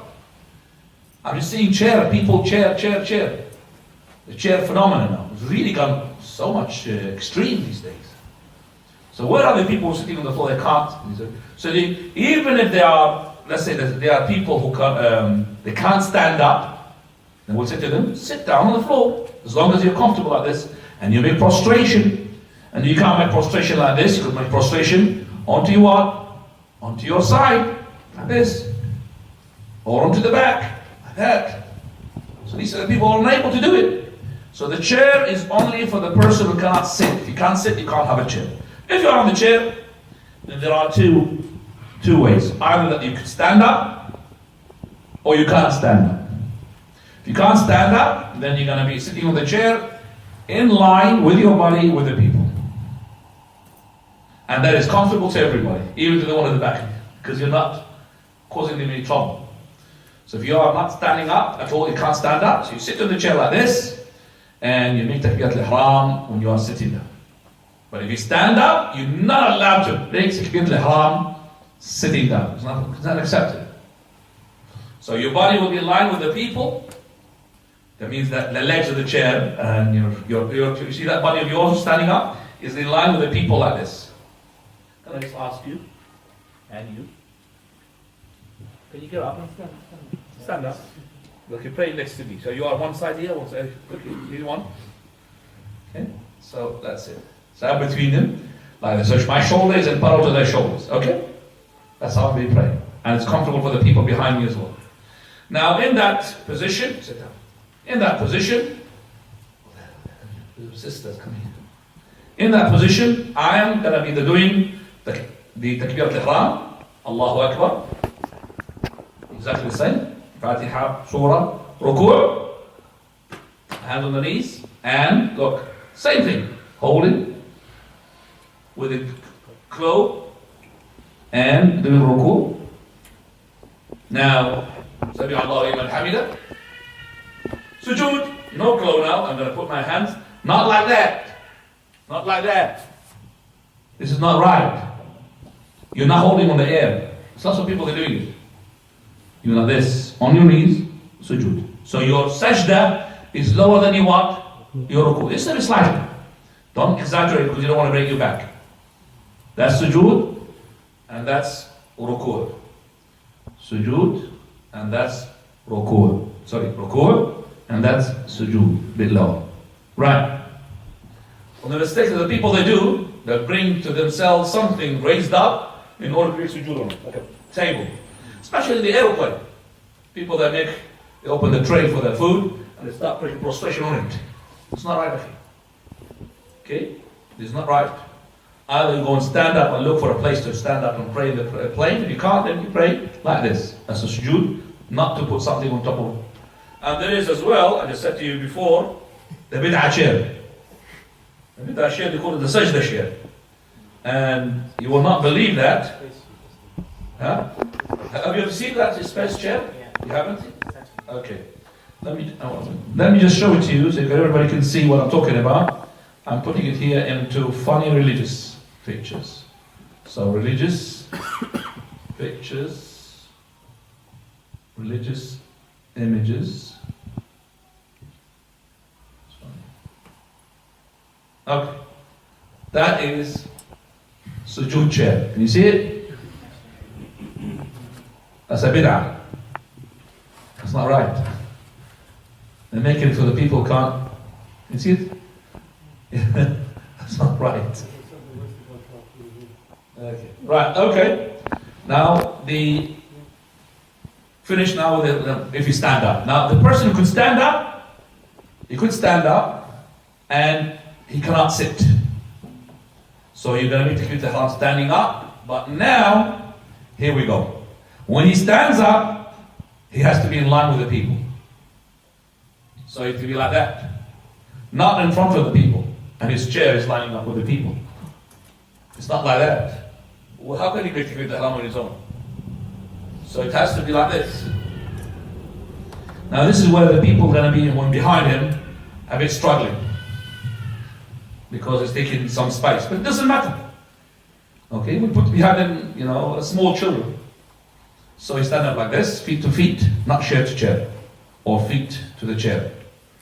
Okay? And with ihram standing up. And when he sits down for ruku', so it's going to be Fatiha, whatever he wants he can do. So before he sits down, if he's able to drag his chair, just like this, slightly. This chair is not really good.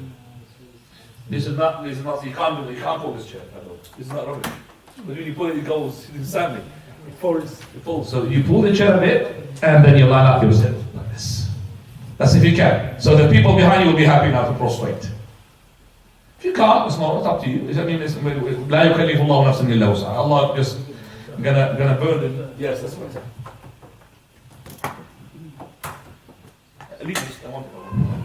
So this is now standing up with the brothers for Takbir al-Ihram. Once they're gonna go to ruku', they're gonna go to ruku' as well like this, isn't it? Same thing. Sami Allahu liman hamida, and then gonna be now sajda. When you go to sujood, just like push like that. No, stay there. Okay, so I'm just like this, and that's it. Sujood. So I'm lined up with the people, and behind me. That's mashallah. I've seen some of the masajid made bid'ah. Hasana. Which is okay. The brothers have made like this chair, which it's got a spring. It's like this, the chair. So they are making their, mashallah. So as soon as he comes to the sujood, it'll open by itself. And he sits. You understand me? And then when he gets up, by itself it locks. And then he'll be lined up with the people. That is very good. That's technology. It's bid'ah not in the deen. They're doing it, no problem. Did you understand that? And he's done it, and he's got pilot chair. He's calling it pilot chairs. Very well done. This is a brother who's a Salafi, mashallah. I've done that. And they really liked it, because the way he done it, alhamdulillah. But the problem is that these chairs occupy places. See, if they are to be lifted and put, yes, but when they're stuck there, not every time you're going to find what? People who are incapable of praying, so you're going to take from the space. So what he did about 2 chairs in the front, 2 chairs in the back. Yeah, what about the 2 chairs in the back? The person who, let's say we have more people who are incapable, disability. They're not ready to be pushed to the back. They have the right to go in the front. So I would like these chairs to be on the wall. Whenever there's been needed, we'll bring it to the man. Not to be stuck like in Bangladeshi Masjid in East London. You'll find, I don't know, you see it? So many chairs, and even some people sit in the back. It's not a cinema, it's a masjid. Is it? Yeah, and it's empty. It's empty. So, for me, I just take these chairs and put them like this, and it's mine. I'm not gonna sell my place in the first one. Whether they like it or not, I just put it in the wall, let them fight with me. And put it like this, and I pray. Because it's not the chair that's gonna take my place. So these chairs, as I said, it became a phenomenon, and it's not really good. It's not really healthy. Right, now we're going to go to the question. Let me sit down, please. What time is it now? 30 what? 36. Alhamdulillah, you got enough question. Uncle number 1. Question, uncle. Huh? Yes, you could really postpone and tell them. Okay, tell Yeah. Always when you are reciting your Fatiha and your Surah and your Adhkar and your Tashahhud and all of that has to be with moving the lips. Has to be, otherwise we're not going to be accepted. You have to be with the lips, but don't make a noise. Don't make a noise. Move the lips and that's it. تفضل شكيل. جلسة الاستراحة. Can I do the iqaa? No iqaa in just the istiraha.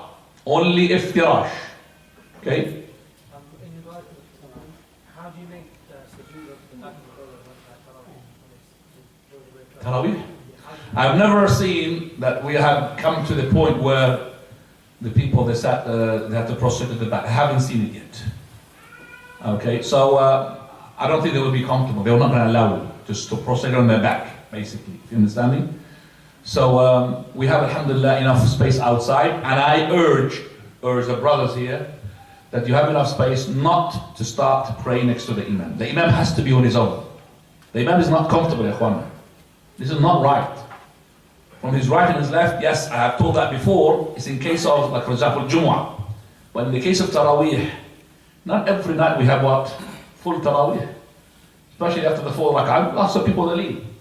So basically, we should really leave the space. First one is for the Imam. And then after that, first row, second row, that's how it is.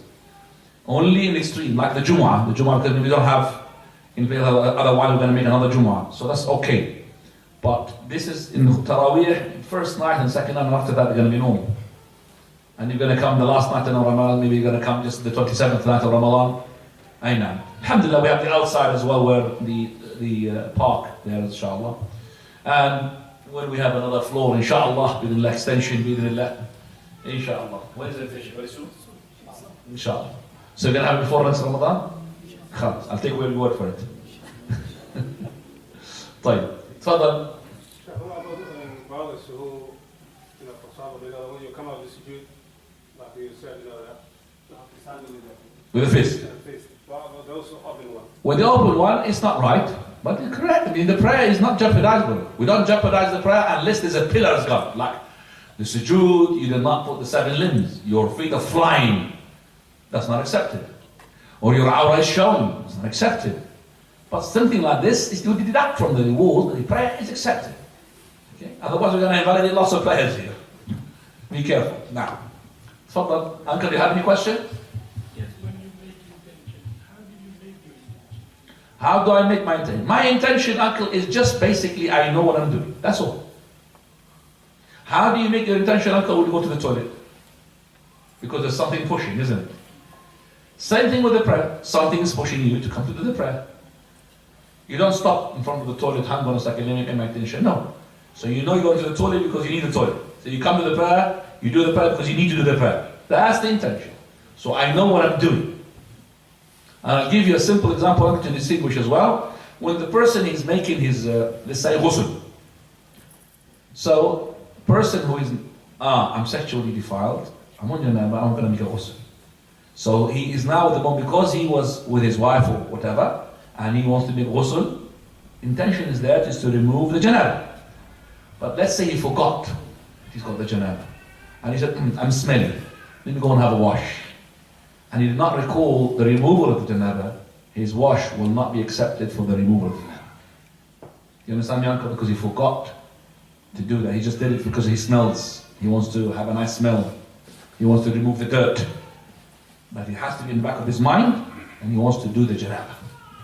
Let's say that the person forgot that he was on janaba. And it was a Jumu'ah day. And he forgot that he had intercourse with his wife. So he made his ghusl for the Jumu'ah. He made his ghusl what? For the Jumu'ah. And then he did the Jumu'ah. Then he remembered, oh, I was on janaba. Don't worry. Your Jumu'ah will suffice, inshallah. Because the Jumu'ah, there is ghusl wajib. If you remembered the janaba that time, you have to do the two ghusl. But if you did not remember, the ghusl, this will suffice because it is legitimate ghusl. Okay? So no problem, and it will suffice you. You understand that now? Yes.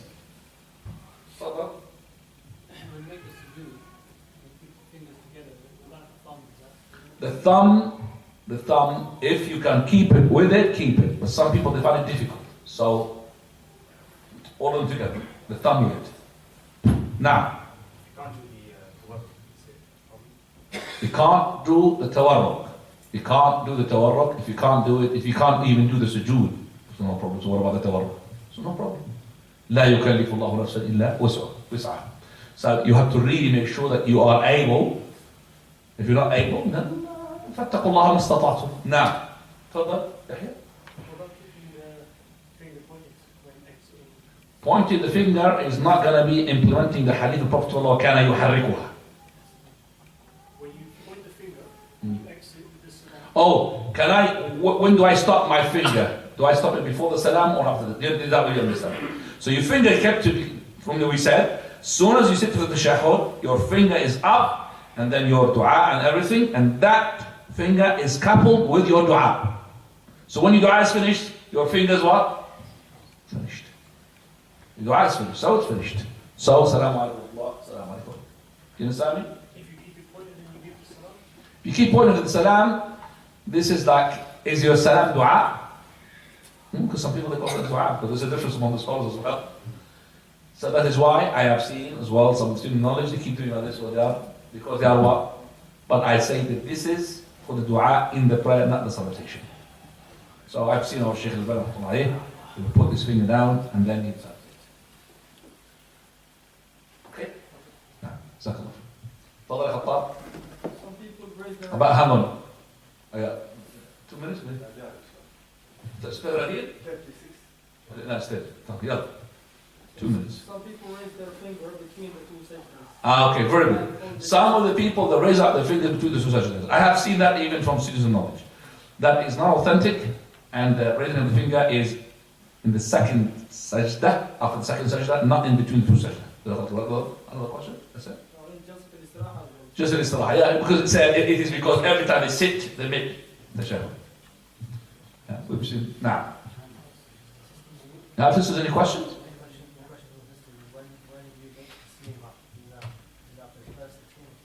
I make the taslim behind the imam. First taslim, I make first taslim with him. Second taslim, I make second taslim with him. I don't wait. Now, you got 1 second. Concentrated in tashahhud, can you repeat again tashahhud twice? No, don't repeat the shahada twice. Don't. Because you said it, you said it.